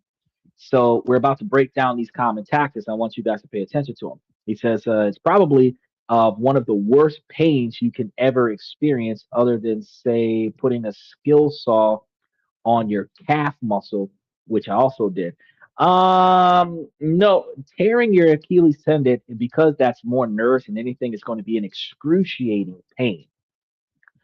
But I believe that it's going to be equivalent to breaking your arm, uh, specifically because of the nerve damage.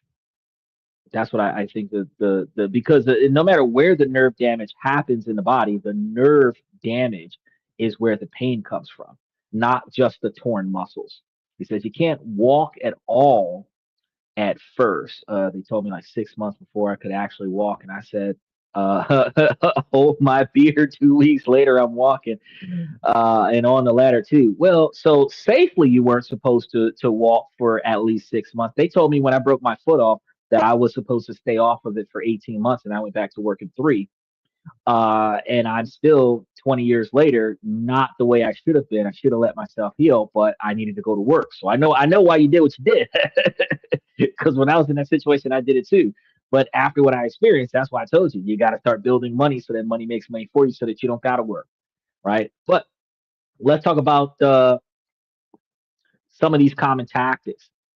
Minimizing, mocking, and dismissing your achievements. Now, this is something that both partners can do in a relationship, but we're talking about how insecure men in relationships can perform this today. Now, this is going to be the most direct form of attack. Okay. Um, you come home buzzing with excitement and you're met with a flat effect. It's the, oh, that's cool behavior before immediately changing the subject. It's the backhanded compliment. That's great. You must have had a good team to help you, as if you didn't do it on your own. Or, he might try to attribute your success to factors outside of your control. The goal is simple: to reframe your earned success as a fluke by downplaying your wins. He's trying to mentally adjust the scoreboard so that he doesn't have to feel so far behind. How you doing, Casper? Good to see you. You said it disguises. Yeah, this fucking hurts like a son of a bitch. Now, tool number two: the concerned, control, and gatekeeping behavior. We're going to get into that. The concerned, control, and gatekeeping behavior. Now, y'all got to remember that men and women do this behavior to one another, but we're talking about how a man might perform this in the presence of a successful woman. He says, "Yeah, the nerve damage is extensive, and it doesn't end, bro. Right now, I have pain from the center of the bottom of my foot that wraps around the arch of my foot and then rides up the front of my foot, and it is the most excruciating pain. It's like standing on knives. It sucks." So I can only imagine what you're going through, but I know pain is pain, right? Now, let's talk about this tactic here. This tactic is going to be more insidious because it often disguises as love or concern for your relationship. He'll start to discourage the very activities that fuel your growth. Uh, Networking events, business travel, all are suddenly framed as threats. He'll say things like, "You're working so much, we never have time together anymore," or, "Do you really need to go to another happy hour?" This isn't about quality time, it's about control. By trying to isolate you from your sources of power, he hopes to make you more dependent on him, restoring his sense of importance. Okay, so if you need help with the relationship, you're going to take that to our Sunday night show. So I'm going to tell you to not do that,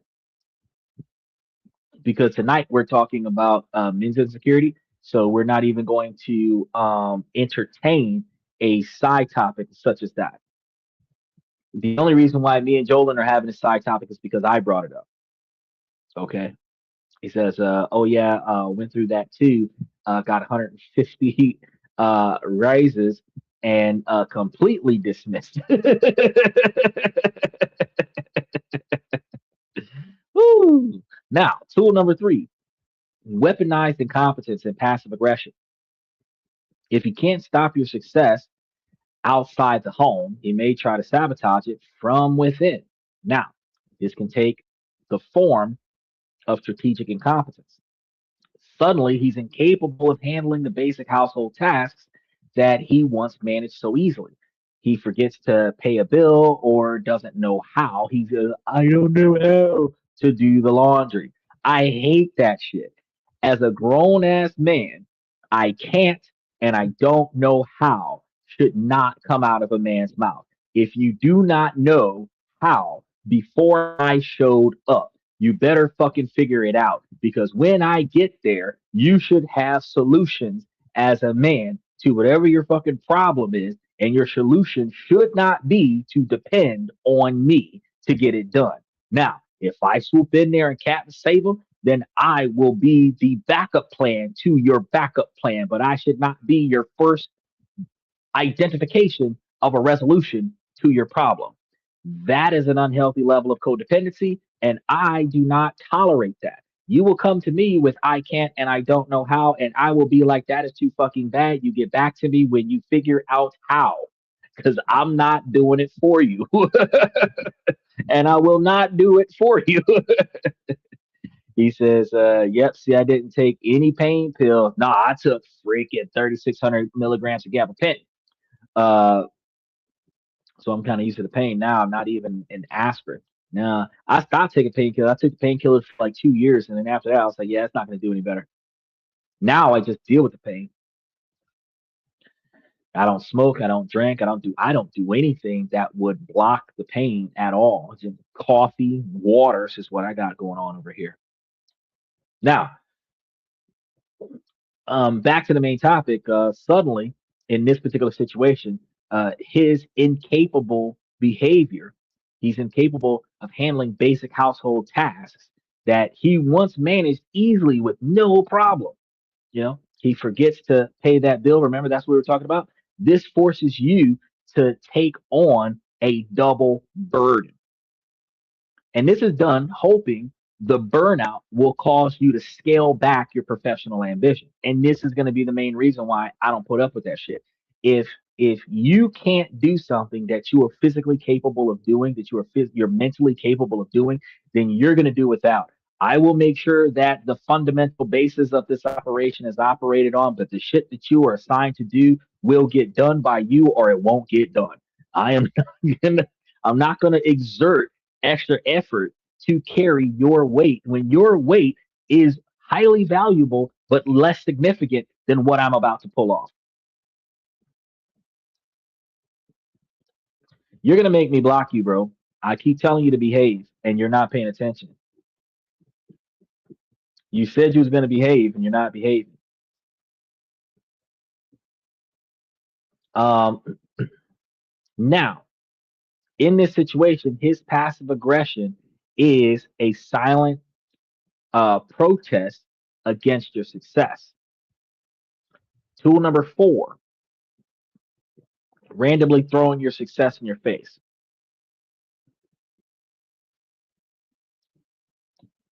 He says, true that, man. I can't. I don't know how it's bullshit. Dude, uh, first and foremost, elderly people pull this shit off so much. I can't and I don't know how. You don't want to know how. And a lot of elderly people will do this to make themselves feel valuable to society. So what they'll do is that they'll play the victim of incompetence. And then people who don't want to see old people suffer will put themselves in an inconvenient position to help elderly people so that the elderly people don't go undone. We were raised as kids to do well for the elderly and the children, and we put extra effort into the elderly and the children. So the elderly to feel valuable to their society will deliberately put themselves in a compromising position and then I can't and I don't know how so that you do it for them. Fuck that shit. You were doing it 40 years ago when I was a child. Now that you're an adult, you're going to do it until you can't do it anymore. So when you're in that position where I'm going to do all the heavy lifting, but your mental capacity to perform, it's going to be your mental capacity to perform until you get diagnosed with dementia or Alzheimer's or some type of mental cognitive function where your ability to retain information is diminished. Until I get that paperwork, you're going to function or you're going to fail because I'm not going to carry your weight. He said, "Number one poser, you really need to stop that. It's not even funny. You're a kid. You can't be joking about that. Look, yeah, I'm giving him one more time, bro. He'd been around for a while. I told his father I was gonna try to show him. He pops up with one more inappropriate comment over the next 6 months. I'm blocking him. I'm not even gonna give him. This is like the final straw because I've had multiple conversations with him since Sunday. So at this point, it's like inappropriate. He could start a new show later this week with an inappropriate comment and get blocked right then because I'm fed up with his behavior. I've asked him to stop. I've explained to him why. We had a long conversation about it on Wednesday. He knows better, and at this point, it's time for consequences for repeat performance. Now, tool number four: randomly throwing your success in your face. That's where we were. Okay. Now, this is going to be the classic signs of resentment. You'll be in the middle of a totally unrelated argument, and he'll blurt out, "Well, I guess since you have a fancy degree, you know everything."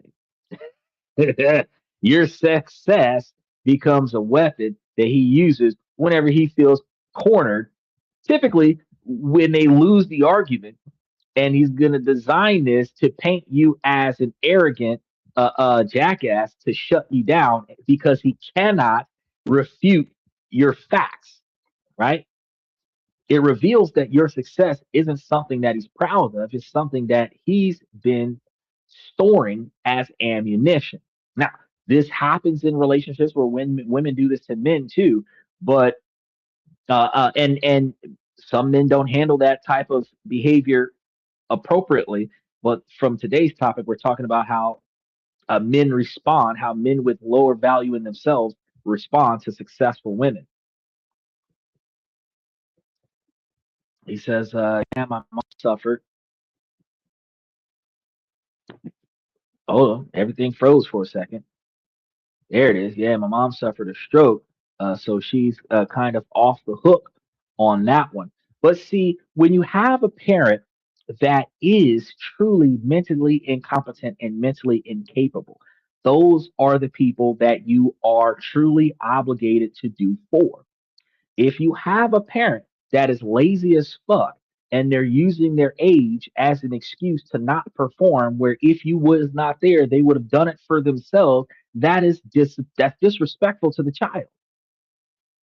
Because if your kids is up there doing for you what you can't do for yourself, and the things that you can do for yourself, you're going to play the victim and say, I don't know how and I can't, then you're deliberately putting even more responsibility on your kids. Where the dynamic was when your kids were kids, you're supposed to be taking care of your kids. And now that you're an adult, if your children are reciprocating that effort, probably in a better fashion than what it was when they were originally children.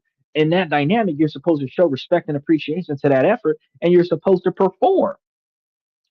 If you are supposed to be the leader of the pack and you're being carried in the pack, because you're being carried in the pack, whatever you can do in this group, you're supposed to perform. I know most of us are from the same generation of latchkey kids where we were taught by our parents that everyone must contribute. Whether you have a job or not, everyone must contribute. So even if you're not bringing money into this household, you're doing something turning in this to keep this house organized. So if you have somebody that is saying I can't and I don't know how and oh my back hurts or whatever the fucking excuse is to prevent from performing, you're in a situation where you have somebody that is riding the coattails of effort, which drags down the performance of the household and forces the household to either fail or extremely experience delay. Max, I know one more time. I told you, you're gonna behave or you're not coming back. You got like three alt accounts on here. So stop playing games. Now, let's get on tool number 5. This is the constant fishing for reassurance. On the flip side of criticism is a desperate need for validation. Some men might need to be constantly told how great he is and how much you need him, how smart and or strong he is. Nobody ever tells us anything. The one time we get flowers is when we're dead, right? So men need a lot more validation than what they get. Some men will fish for compliments by putting himself down, saying things like, I wish I were as driven as you. And this isn't a genuine vulnerability moment. It's a manipulation tactic designed to make you stop talking about your strengths and focus on all your energy on soothing his ego. Now, a secure man doesn't need you to constantly fill his cup. He comes to the relationship with his cup already full. It says, my ex-wife got mad at me because I renovated my mom's house while she was in the hospital from her stroke during COVID, got COVID, as well as got diabetes type 1 and cancer stage 3. Man, look, hey, I had a chick, I was taking care of my mom. My mom's been retired since I'm 16. She didn't have an income. I was 25. I was taking care of my mom and living in another house, taking care of my girlfriend. My girlfriend was jealous of how much money I was spending on my mom, but I am my mom's standard of income. The woman started talking to me like I had to choose between my mama and my woman. We broke up. I made it clear to her I pay for your house and I pay for her house. So you shouldn't tell me about what I'm doing with my money when I'm taking care of my mama. I had another woman make me choose between her and a dog, and I got rid of her and got another dog. These women need to stop trying to make men choose because the woman is not number one. She, the girlfriend and the wife, would never be in a normal hierarchy of importance to a man the number one choice. And any man that says otherwise is lying to her face. She is not the number one priority because in order for him to be the kind of man that she wants him to be, his top five priorities have to be met. She is not the number one priority. She's the number one desire, but she's not the number one priority. Because if his shit ain't straight, his top five priorities ain't straight, he's frustrated, he's irritated, he's short tempered, and you're going to see that misdirected rage in your relationship. If you were the number one priority, he would not be taking his anger out on you.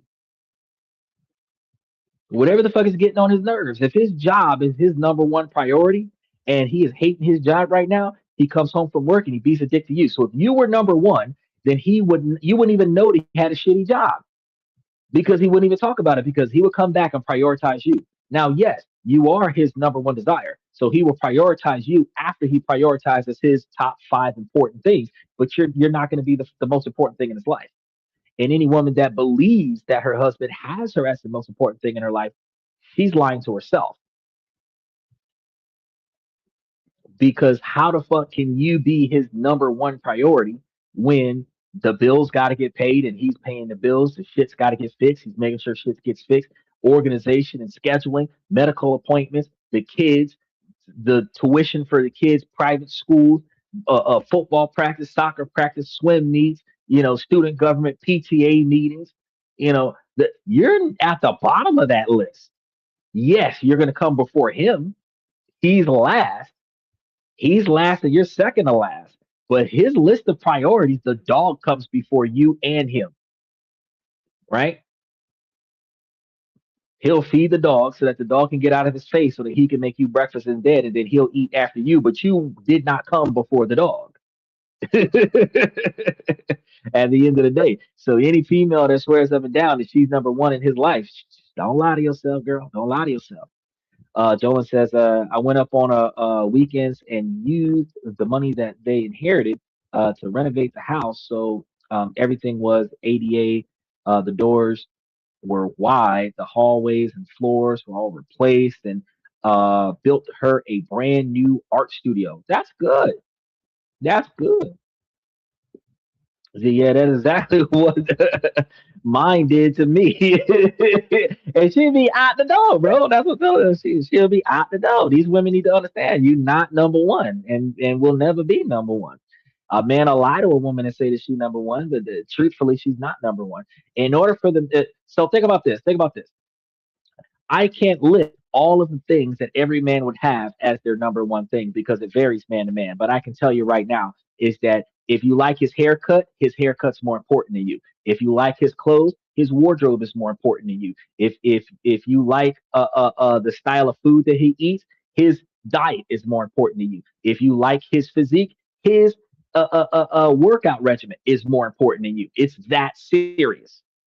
It's that serious because in him to maintain the things that you like about him, he has to prioritize those things over you. Because if he puts you before those things, he stops working out. He starts getting a beer belly. He stops the six pack. If he stops eating healthy, he starts having junk food all over the place. You don't like the food that he eats. If he stops going to the barber, get his hair cut regularly, his hair's all over his head. You don't think he's attractive anymore. So all of the things that makes him valuable to you, he prioritizes that over you. Because in order for him to stay the man that you want, he has to continue to maintain those things before he comes and deals with your bullshit. So you're not the first thing on his list and never will be. You're the first desire on his list. Women are going to be like, oh shit, that's deep. We need to clip that. Yeah. Now, for Sarah in this situation, life has become a tightrope walk. She's balancing a career that she loves with the exhausting job of managing Mark's mood. She starts hiding her phone when he can when a congratulatory text comes in. She's got this uh, vague scenario where she tells him that her day was fine when it had been spectacular, and this self-shrinking behavior is slowly poisoning the relationship, replacing her pride with a constant low-grade anxiety. Um, he says, the bills don't stop, especially don't stop. So any relationship topics you're gonna have to save it for, well, today's Saturday, so you bring your relationship topic to tomorrow's show, and we'll talk about it tomorrow because I asked you guys to stay on topic. Now, the breaking point doesn't come in a single explosion of big fallout boombache argument. It arrives in a quiet, devastating moment of clarity. So Sarah's nominated for a prestigious uh, Entrepreneur of the Year award. The award ceremony is a black tie gala, a night for pure celebration. She asked Mark weeks in advance to be there. He agrees, but with the enthusiasm of a man agreeing to a root canal. The night of the gala, she waited in the lobby, scanning the crowd for him. 10 minutes passed. The starting time, 20 minutes, 30 minutes. She called his phone. It went straight to voicemail. Text finally comes through and read, something came up at work. Sorry, good luck. Something didn't come up at work. She knew it in her bones. This was the ultimate act of passive aggressive sabotage. He had chosen this night, the most important night of her professional life, to make a final silent statement. He couldn't even stand to be in the same room as her success. She walks onto the ballroom alone, sat at her table, surrounded by the smiling faces of her team, and felt completely isolated. And this is an extremely embarrassing situation to be in because in this moment, you're sitting at a table with a reservation for you plus one, and your plus one isn't there.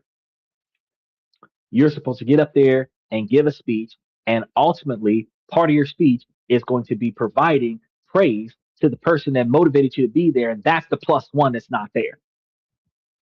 You don't even know what to say now. You're sitting here. Where's your husband? Oh, something came up. You're lying for him because you know he doesn't have anything to do, right? And in this moment, her category gets announced, her name gets called, she wins the award, she walks up to the stage, the applause sounding in the distance is muffled, and the epitome strikes her. She looks out at the sea of faces and it all becomes crystal clear. His sarcasm, his criticism, his abundance of absence, none of it was about her. It was never about her. It was because his sense of self worth was so fragile that her light did not just illuminate her, it exposed his darkness. His value was built on the idea of being the man, of being in control.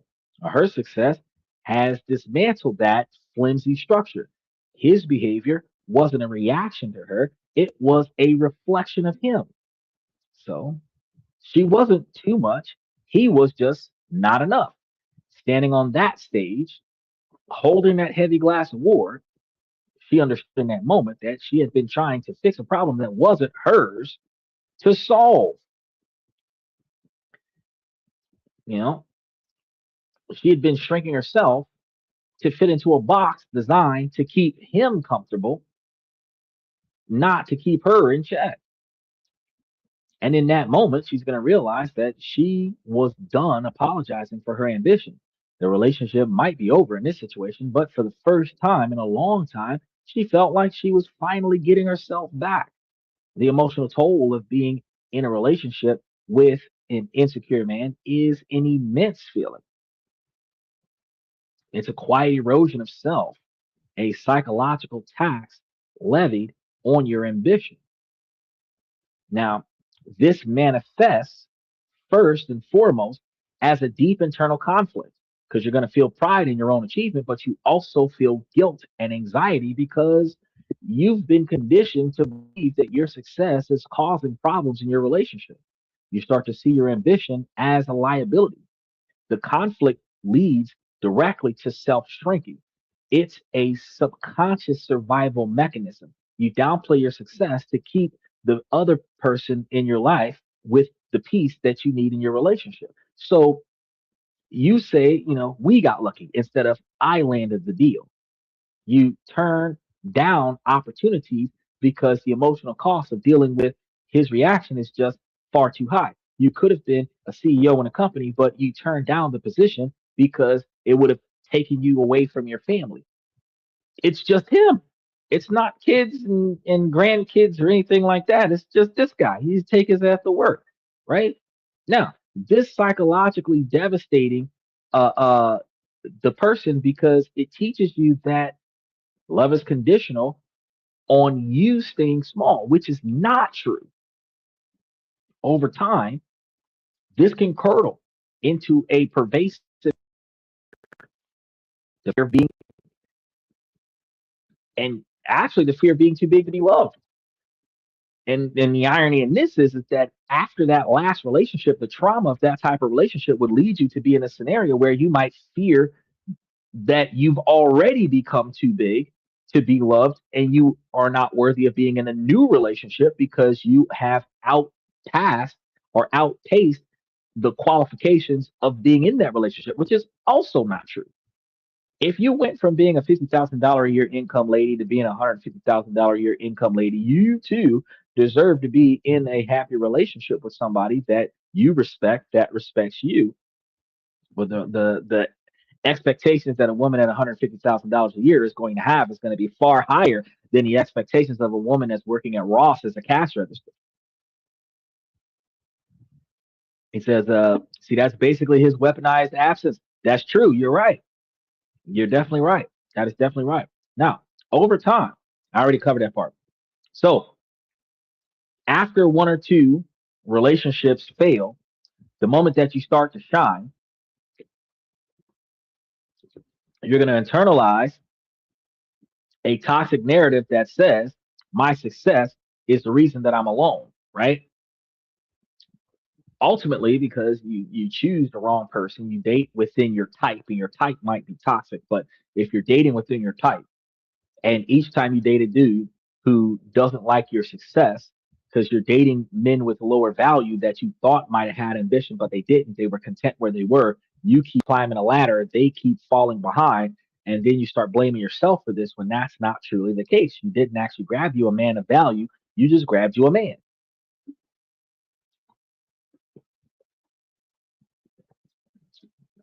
You start to believe that your strength and drive are unattractive qualities. They're not unattractive qualities. A woman's strength and her drive are qualities that are valuable in the relationship. It's just that your strength and your drive is also supposed to fuel the relationship.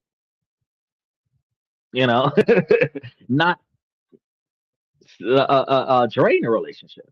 So as long as what you're doing is directly or in some situations indirectly benefiting the success of the relationship, you keep doing what you're doing. But here's the counter narrative though, and you must hold on to this. Emotionally mature, high value men are not intimidated by your success. They're inspired by it. They aren't repelled by your ambitions. They're drawn to it. Your success isn't a bug in the system. It's a feature. And it's the most effective filter that you'll ever have for weeding out the men who are not strong enough to build a true partnership with you. So, let's name the most hidden costs here. The silent career tax. This is the invisible tax that a partner's psychological ceiling places on your potential. The promotions that you don't go for, the risks that you don't take, the networks that you don't build, all to avoid triggering his insecurity. All of that adds up. The greatest tragedy is not that he leaves, it is that you stay and allow his fear to become the blueprint of your life. He says her success is less stress on finances. And okay, so If her success brings less stress on finances, then her contribution to the relationship is a less stressful financial life. And that is a value. Now, women are going to say, "Oh, but I thought you said at the beginning of the show 2 hours ago that a woman's career doesn't positively impact their relationship." It doesn't, because 90% of women take care of themselves and they take care of the children, and the man takes care of the woman, and the man takes care of the house, and the woman might go half on the house, but she's not going to go more than half on the house. So ultimately, since she does not, the average woman does not utilize her financial success to benefit the improvement of the standard of living, at the end of the day, it doesn't help. And thing about this, we did the research and we were talking about it. Well over 60% of Americans have either two jobs or more than one person living in the same place to sustain a standard of living. Lifestyle creep. So you get a girlfriend, she dating you for whatever reason, and y'all both got jobs. So y'all go from living in two separate houses to living in the same house. But you're not going to live in the same cheap house that you had when y'all first met. What you're going to do is you're going to get a bigger place because y'all brought y'all money together. So y'all both might be $50,000, $55,000 a year people making $110,000 together. Y'all might have both been living an individualistic $50,000 a year lifestyle. Y'all come together, it might cost you $75,000 a year to live together, right? But now you're going to move into an $80,000, $90,000 lifestyle, plus, the stuff that she needs to do her thing. And you're ultimately now operating a $110,000 a year lifestyle, joint income. So instead of y'all living a $50,000 a year lifestyle under one income and putting the other $50,000 a year into a brokerage account where you have a $500,000 10 years into your relationship, plus interest, which would be like $750,000, you instead live from paycheck to paycheck for 10 years. And if y'all don't have any financial problems, y'all been together for 10 years, but you still don't have $5,000 in the bank between the two of you. That's why I say that her income doesn't benefit the relationship, because if he works by himself as $100,000 a year man, they're living from paycheck to paycheck. If she brings $50,000 to the table, they're still living paycheck to paycheck. In that dynamic, her money did shit to improve the life, because in order for him to retire, he has to hit it big somewhere, either by building his own retirement, 401ks and Roth IRAs from his job, a big insurance claim from somewhere, because he doesn't have it if he's living from paycheck to paycheck. And 41% of a man's income goes on his girlfriend, even though 23% of the money that goes on a girlfriend does the girlfriend benefit from. So the 18% of the money is just thrown away for entertainment for the girl. Instead of bringing 50% more income into the household, he's throwing away 41% of the income, and it's subsidized by 50% of her contribution, which means that he's only going to have a 15% gain on a 41% loss. That's why her income isn't valuable. I ain't taking shots at the ladies now. Today's whole show was about how why dudes ain't shit, don't value girls that are successful. Why does Ken treat Barbie like garbage? That was on today's whole show. He says, from the perspective of the man, is emotionally secure. Yes, uh, that's going to be from the perspective of a man that's going to be emotionally secure. Is that her success is going to be less financial stress on the household. If he's in the kind of relationship where her success is going to be given to him for him to invest it, if he's got more more investment knowledge than her.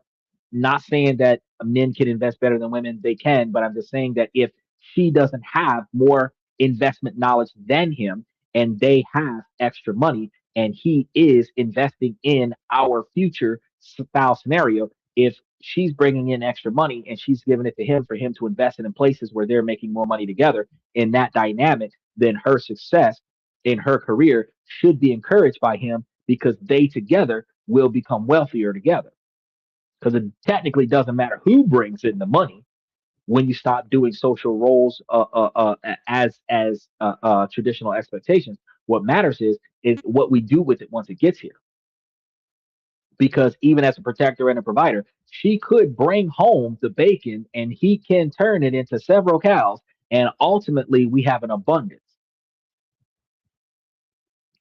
If she brought in just enough to get by, he flipped that to 10 times more. He still has value in the relationship. So it doesn't have to be that, he's got to go to work and bring back money. If she goes to work and brings back the money, he takes the money and puts it somewhere where the money's making more money for the both of them. When she decides to quit her job, there's an abundance of money there. That still is value from his perspective, but not a lot of people see it that way.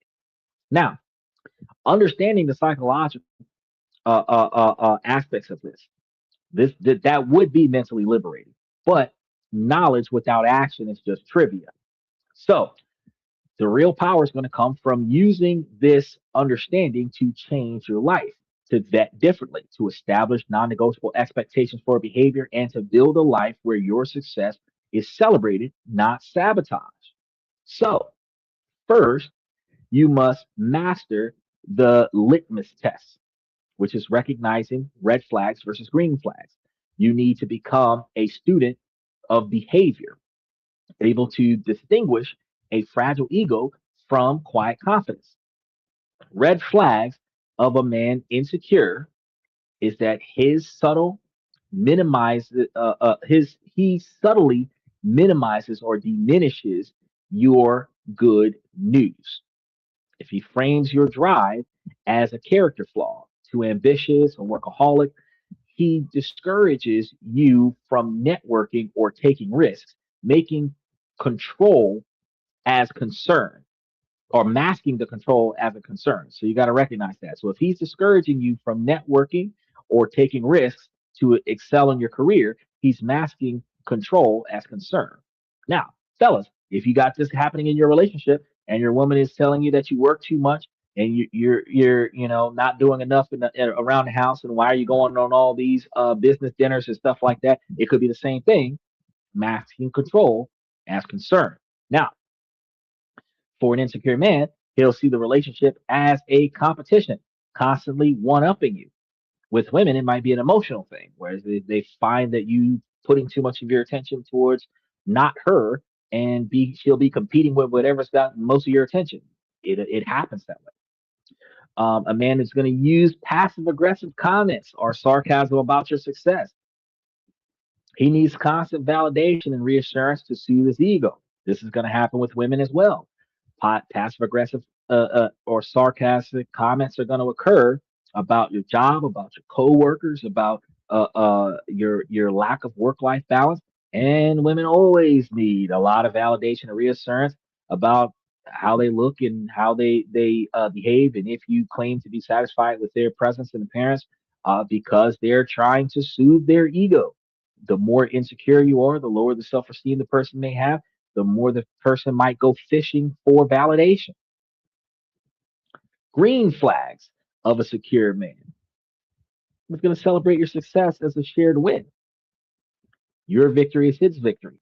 That doesn't mean that if I win the lottery, we won the lottery. If I won a lottery, bitch, I won a lottery. We just live at the same address, but I won the lottery. Now, if I share it with you, then that's different. But mainly, um, he's going to be genuinely inspired by your ambition. Your drive is going to motivate him. He's going to support you without saving, right? He's going to respect your competence and empower you. He maintains his own life, no matter how big or small comparison to yours, and he's going to maintain his own individual purposes. His identity isn't wrapped up in you. He engages in respectful dialogue, aiming for connection, not domination.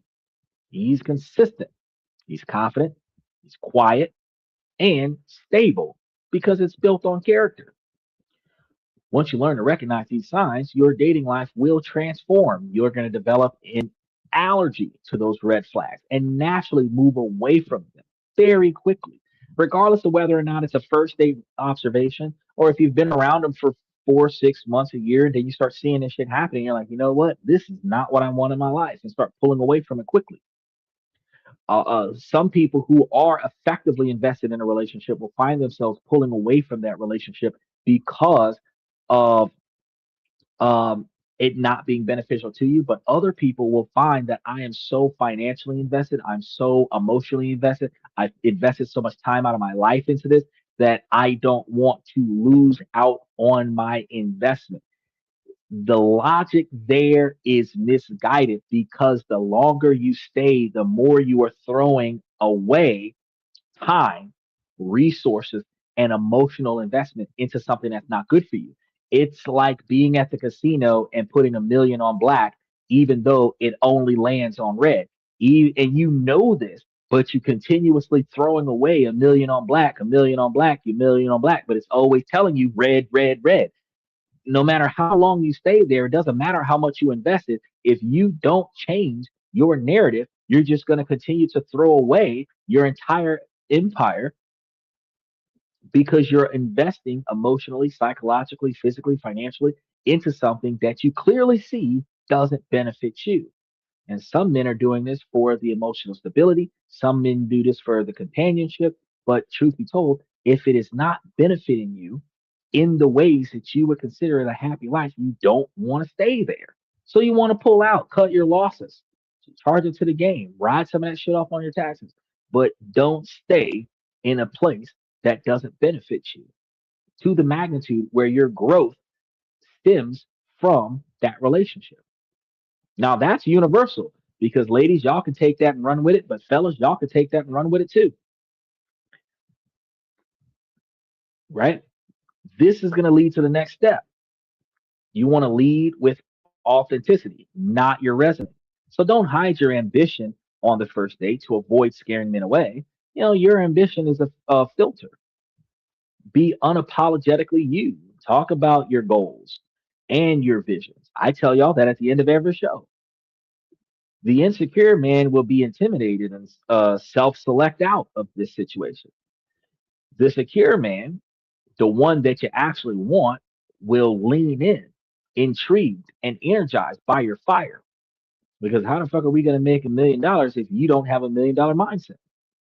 Now, finally, for the men watching this, there's a challenge and a pathway forward.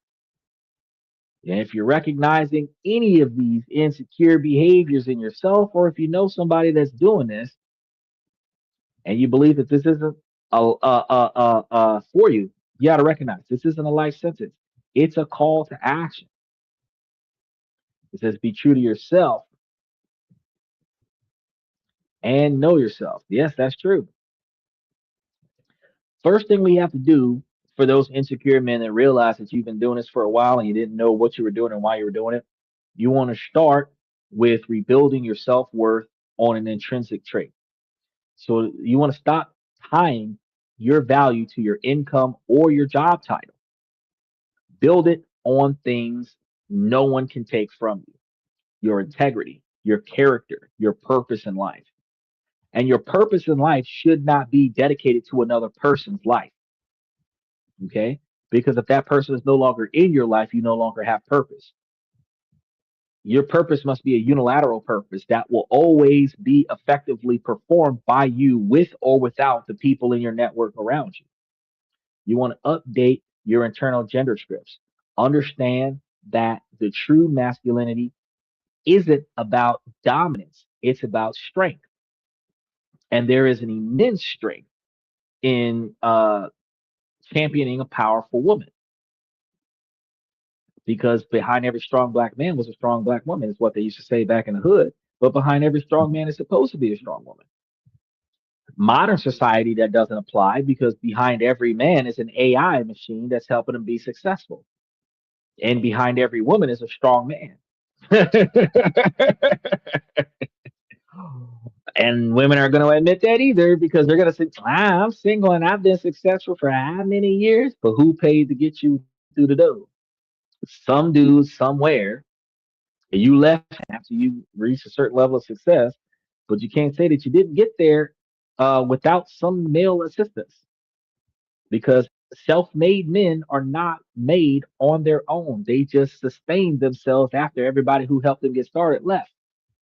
A self-made woman is going to be the same way. Somebody along the way particularly held that door open for you so that you could get in the room and become who you are. Women who say that business is run by men, in order for women to be correct and be successful at the same time, that means that a man opened the door for you to be successful. If the industry you're successful in is run by men, in order for you to be successful, a man had to allow it to happen. It is what it is. Is that that's true. Job isn't an occupation. Money comes, money goes. Your world, however, resonates in the minds of everyone you encounter. And you should make sure that you're encountering the type of people that benefit your energy. Now, you want to learn to tolerate the discomfort of comparison, because when your partner succeeds and you feel that pain of insecurity, sit with it. Get curious about it. Use it to fuel your own self improvement. You got to understand, if you're working in a fast food restaurant, you're a night shift manager, that's what you got going for you, right? If your girlfriend's a lawyer, she's a lawyer. If she goes from being a regular lawyer to being a partner in the company, you're not going to become a store manager. So at the end of the day, her career is going to jump leaps and bounds over yours. You can't get jealous of her career advancements simply because y'all have different occupational designs.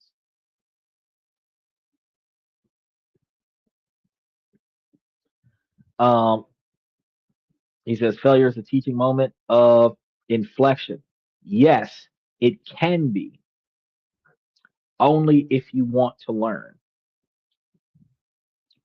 And I strongly believe a person who fails 100 times and succeeds once has more knowledge than a person who has never failed. And the true dynamic of this is that a person who has never failed doesn't know how to improvise when things don't go according to plan. A person who has failed 100 times has found 100 ways to approach the situation and succeeded at least once. The mentality that there is always another way requires you to find other ways. We can throw that saying around that where there's a will, there's a way. But if you have no will, there is no way. So there could be a multitude of solutions to resolve your problem. But people will say, I can't and I don't know how. I tried and did not succeed. You didn't fail. You tried by showing up and there was a long line and the place is gonna close soon, so you just didn't achieve it. Well, if the fucker closes in 15 minutes and you're not going to get your chance in line today, then why don't you show up first thing tomorrow and get this shit done tomorrow? That is the part that people don't pay attention to, is that you might not get everything that you want done in the moment that you thought it could get done. I tried is an excuse to allow you to not succeed. You either did it or you didn't. You might have did it late. You might have did it very late, but you fucking did it. But if you don't do it, you just didn't do it. If you started something and didn't finish, you just didn't finish. It's not, oh, I started, but I got tired. I started, but my body hurts. No, you started and you failed to finish the job. And until you finish the job, you will continue to fail to finish the job, which makes you a failure in your own right because you didn't do what you could do. The ideology of potential. Potential is the ability to do the things that you currently are not doing, which is an insult more than a compliment because ultimately having potential means that you're too fucking lazy to succeed. And when you stop being lazy, you will start to succeed. People don't want to hear that. There's no nice way to tell you that you're fucking up. He says, and then you have the occurrence of Kalia's rule. Murphy was a demand optimist. Oh, you said that Murphy was a damned optimist. Well, you gotta understand. Um, anybody who pessimistically finds fault in every solution to the problem is not trying to solve the problem. But you cannot blindly assume that everything's going to work out. It is not going to go the way you want it to go, but it will potentially get you where you need it to be after a period of time has passed of you never giving up and continuing to apply yourself. Failure is usually giving up. Yeah. If you start a task and you didn't finish it, you gave up on the task. Not took a break from it. No, you didn't fucking finish it because you could have finished it. It could be done right now. It's just not done.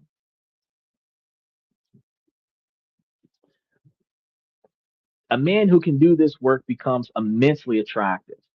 He offers something far more valuable than a paycheck. He's going to offer an emotional safety area. All right. So at the end of the day, this story isn't really about men versus women. It's about security versus insecurity. It's about character versus ego. You're going to encounter men whose fragility cannot withstand the heart of your ambitions. They'll try to convince you that your light is a problem and that your fire's too hot. They're going to ask you a thousand subtle and not so subtle ways to be less and to want less and to shine brightly. Do not honor those requests. That doesn't benefit you at all. Your success is not a weapon, it's a mirror. And if a man looks at your success and sees his own failure, that is his work to do, not yours. That's his fucking problem. Your only job is to protect your flame, to nurture it, to grow it, and to share it and its warmth only with those people who are not afraid to stand next to you while you burn brightly. I had a buddy of mine that told me, "Oh, I don't like the spotlight." And I told him, I said, "Well, you can't be my friend because I'm always in the fucking spotlight. You will be indirectly in the spotlight just because you stood next to me when I walked in the room. There's no way that you're not going to be in the spotlight if you're rolling with me. Soon as I get out of this car, the spotlight's going to shine on us. So if you don't like the spotlight, my guy, and there's no shadows casted upon me, so you can't stand behind me and try to avoid the spotlight. If you do not like the spotlight, you and I can't go. We can't exist together because I will always be somewhere where the light will be shining on me." He said, "Improve, improvise, adapt, and overcome. Those are good fundamental traits, but it also requires establishing motivation to improve, you know, the willpower to continue through adversity. Because the Miss America improvise, adapt, and overcome, you first have to figure out that there is a problem, self awareness. Then you have to find a solution to the problem. Then you can in because how can you improvise if you don't know the alternatives? How do you adapt if you don't know what the solutions are? And then how do you overcome if you don't know what's on the other side or how to get to the other side? These fundamental truths, there's some underlining areas there, but you are correct. Yes, once you realize that there's a problem, once you realize that there are solutions that you're currently not applying, you want to improve your situation. You want to improvise by fixing what's broken. Once you realize that it's broken, you want to start adapting to your environment when things that you can't change. You want to adapt to those scenarios, and then you want to overcome the obstacle that is holding you back. But if the obstacle that is holding you back is you, the first thing you got to do is recognize that you are your own fucking problem. If you look in the mirror and the mirror says that you're fucking up, I mean, y'all remember what was her name? Snow White, and the Wicked Witch was talking in the mirror, and the mirror was talking shit, and she didn't like what the mirror had to say, so she had to disguise herself as an old hag and go poison a woman. Now, if the mirror told her that what she didn't like, instead of her getting pissed off, if she would have just asked the mirror, "What do I have to do to accomplish my goal?" and the mirror would have gave her a solution, she could have just improved. But even in that Walt Disney remake of the Brothers Grimm classic, instead of me finding out that I'm not as good as the next person, envy, revenge, sabotage is the resulting behavior. And this is a children's story. He said, "Yeah, that's special shout out to Chaperon. Yes, I am very wise from many, many moons of learning from my own mistakes. So I'm very wise in that dynamic. I appreciate that." He said, "Yeah, that's the root of recognizing one's own faults. Ain't nobody's fault but my own. Yes, sir. I am here because I put myself here. So whenever we blame society, whenever we blame the government, whenever we started the show and people were blaming Democrats for Republican decision making, bro, we are in a shitty situation because we don't vote enough. You're supposed to vote every year in every city, in every state, on every level of politics. The fact that shit is not the way we want it to be is because 380 something million people put the responsibility on 501. If we don't like the outcome, that is our fault because we're supposed to be changing over people in the White House the way we change over jury duty. We don't have 20,000 people rotating out of Congress. We have the same 501 people there year in and year out, 20, 30, 40 years in a row because we don't want to do it. Not because we don't qualify, because we don't want to do it. Okay. But they're making a fucking $250,000 a year to argue about the bills. Jury duty pay you $40 a day, but fucking Congress pays you $250,000 a year to argue about the governmental bill. So I don't understand why we don't want to do it, but everybody's entitled to it. But just like jury duty, right? Think about that for a second. Now, when you're looking for the right partner will not fear your success. They will see it as an integral part of who you are, not who they are. And they're going to be proud of you and they're going to be proud to stand beside you, not in your shadow. They won't try to dim your light and they will definitely pass you the gasoline to help your light shine brighter. And that is the kind of partnership that you're going to be worthy of. So you don't want to settle for anything less than somebody that's going to fuel your ability to succeed. He said, the mirror was the villain. Ain't that some shit? But yeah, here's the weird part. How did he get in the mirror? How did he get in the mirror? Somebody put him in there, right? So the mirror was a villain that ended up being trapped in the mirror because of his villainy, and he was only able to influence people who talked to him through the mirror. That was some wild shit. But the irony is that the emotionally insecure, evil stepmother that wasn't all that evil, misunderstood, uh, was negatively influenced by the persuasiveness of the mirror. And then she did unconscionable things to try to maintain her status in her kingdom, which made her the bad guy. But she was a secondary bad guy because she was a puppet to the influence of the mirror. Had she minded her own damn business and recognized that old people get old and your child is going to be better looking than you, stop being a bitch and let your kid cut because you only going to be able to run this kingdom until you get too old for it and die out anyway. So, you're supposed to make sure that the next generation receive the type of care that influences them to look after you when you get older.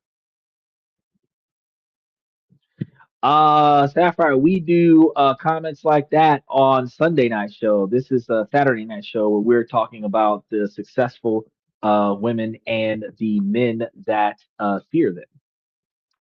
So, question on our way out for tonight. Have you ever felt like you had to shrink yourself or downplay your achievements in relationships? I know me and Joel have, and it didn't work out, and we started changing the way we do shit. But what was the moment that you realized their reaction wasn't your fault?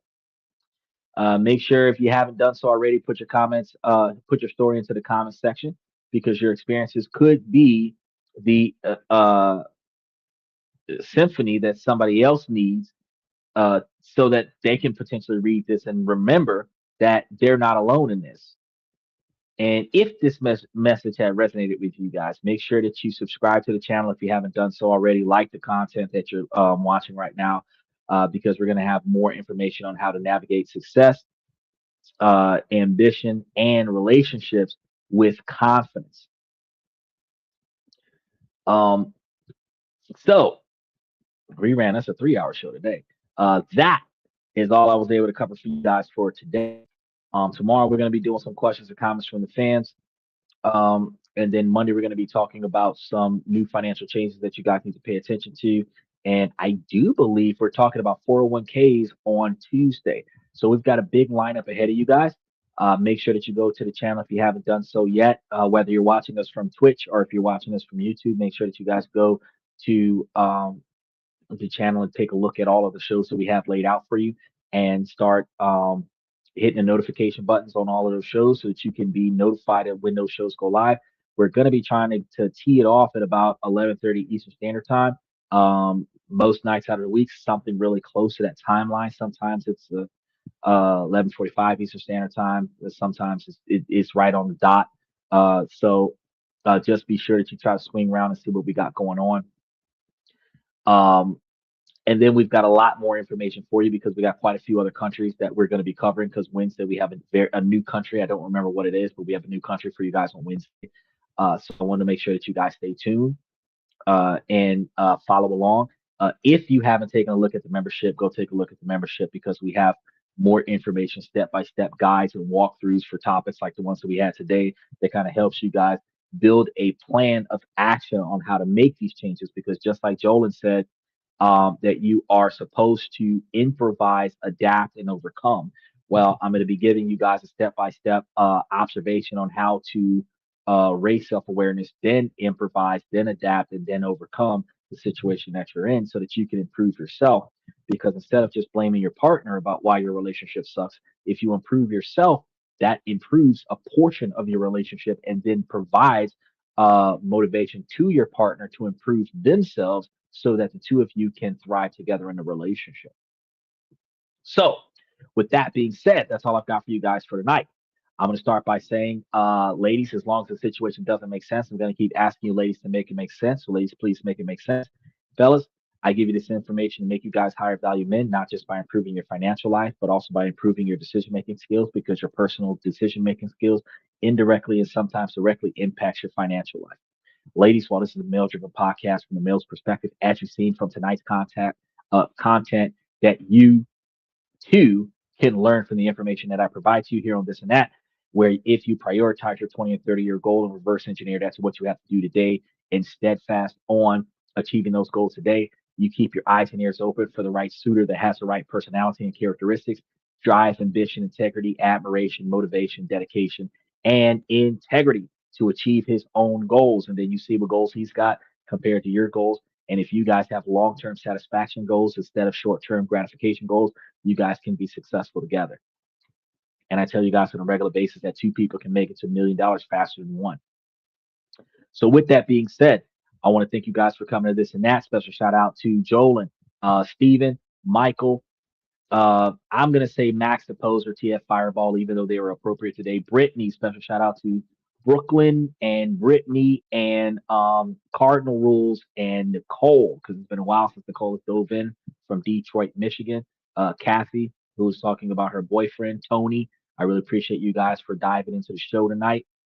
And then the Silver Wanderer, who came in politically incorrect at the beginning, and OG Kicks. I really appreciate you guys. And our one of the new members into the membership, Unc Andy 47. I really appreciate you guys for coming to the show. So thank you again for coming to This and That. I'm your host, Xander, where we talk about this, that, and everything in between. And I will be seeing you guys.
That's my personal command. I'm not mounted on higher ground where excellence is found. My potential knows no bounds, raising the bar, breaking ground.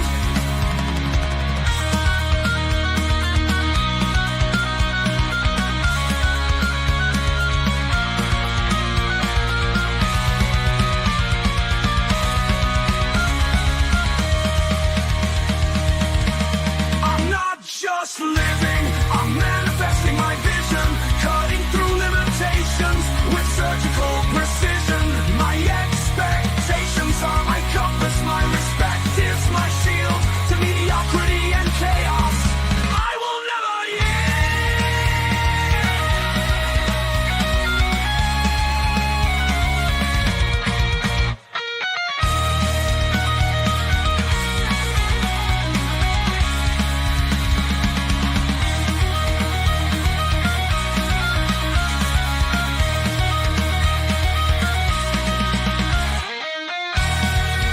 I'm not just living, I'm manifesting my vision, cutting through limitations with surgical precision.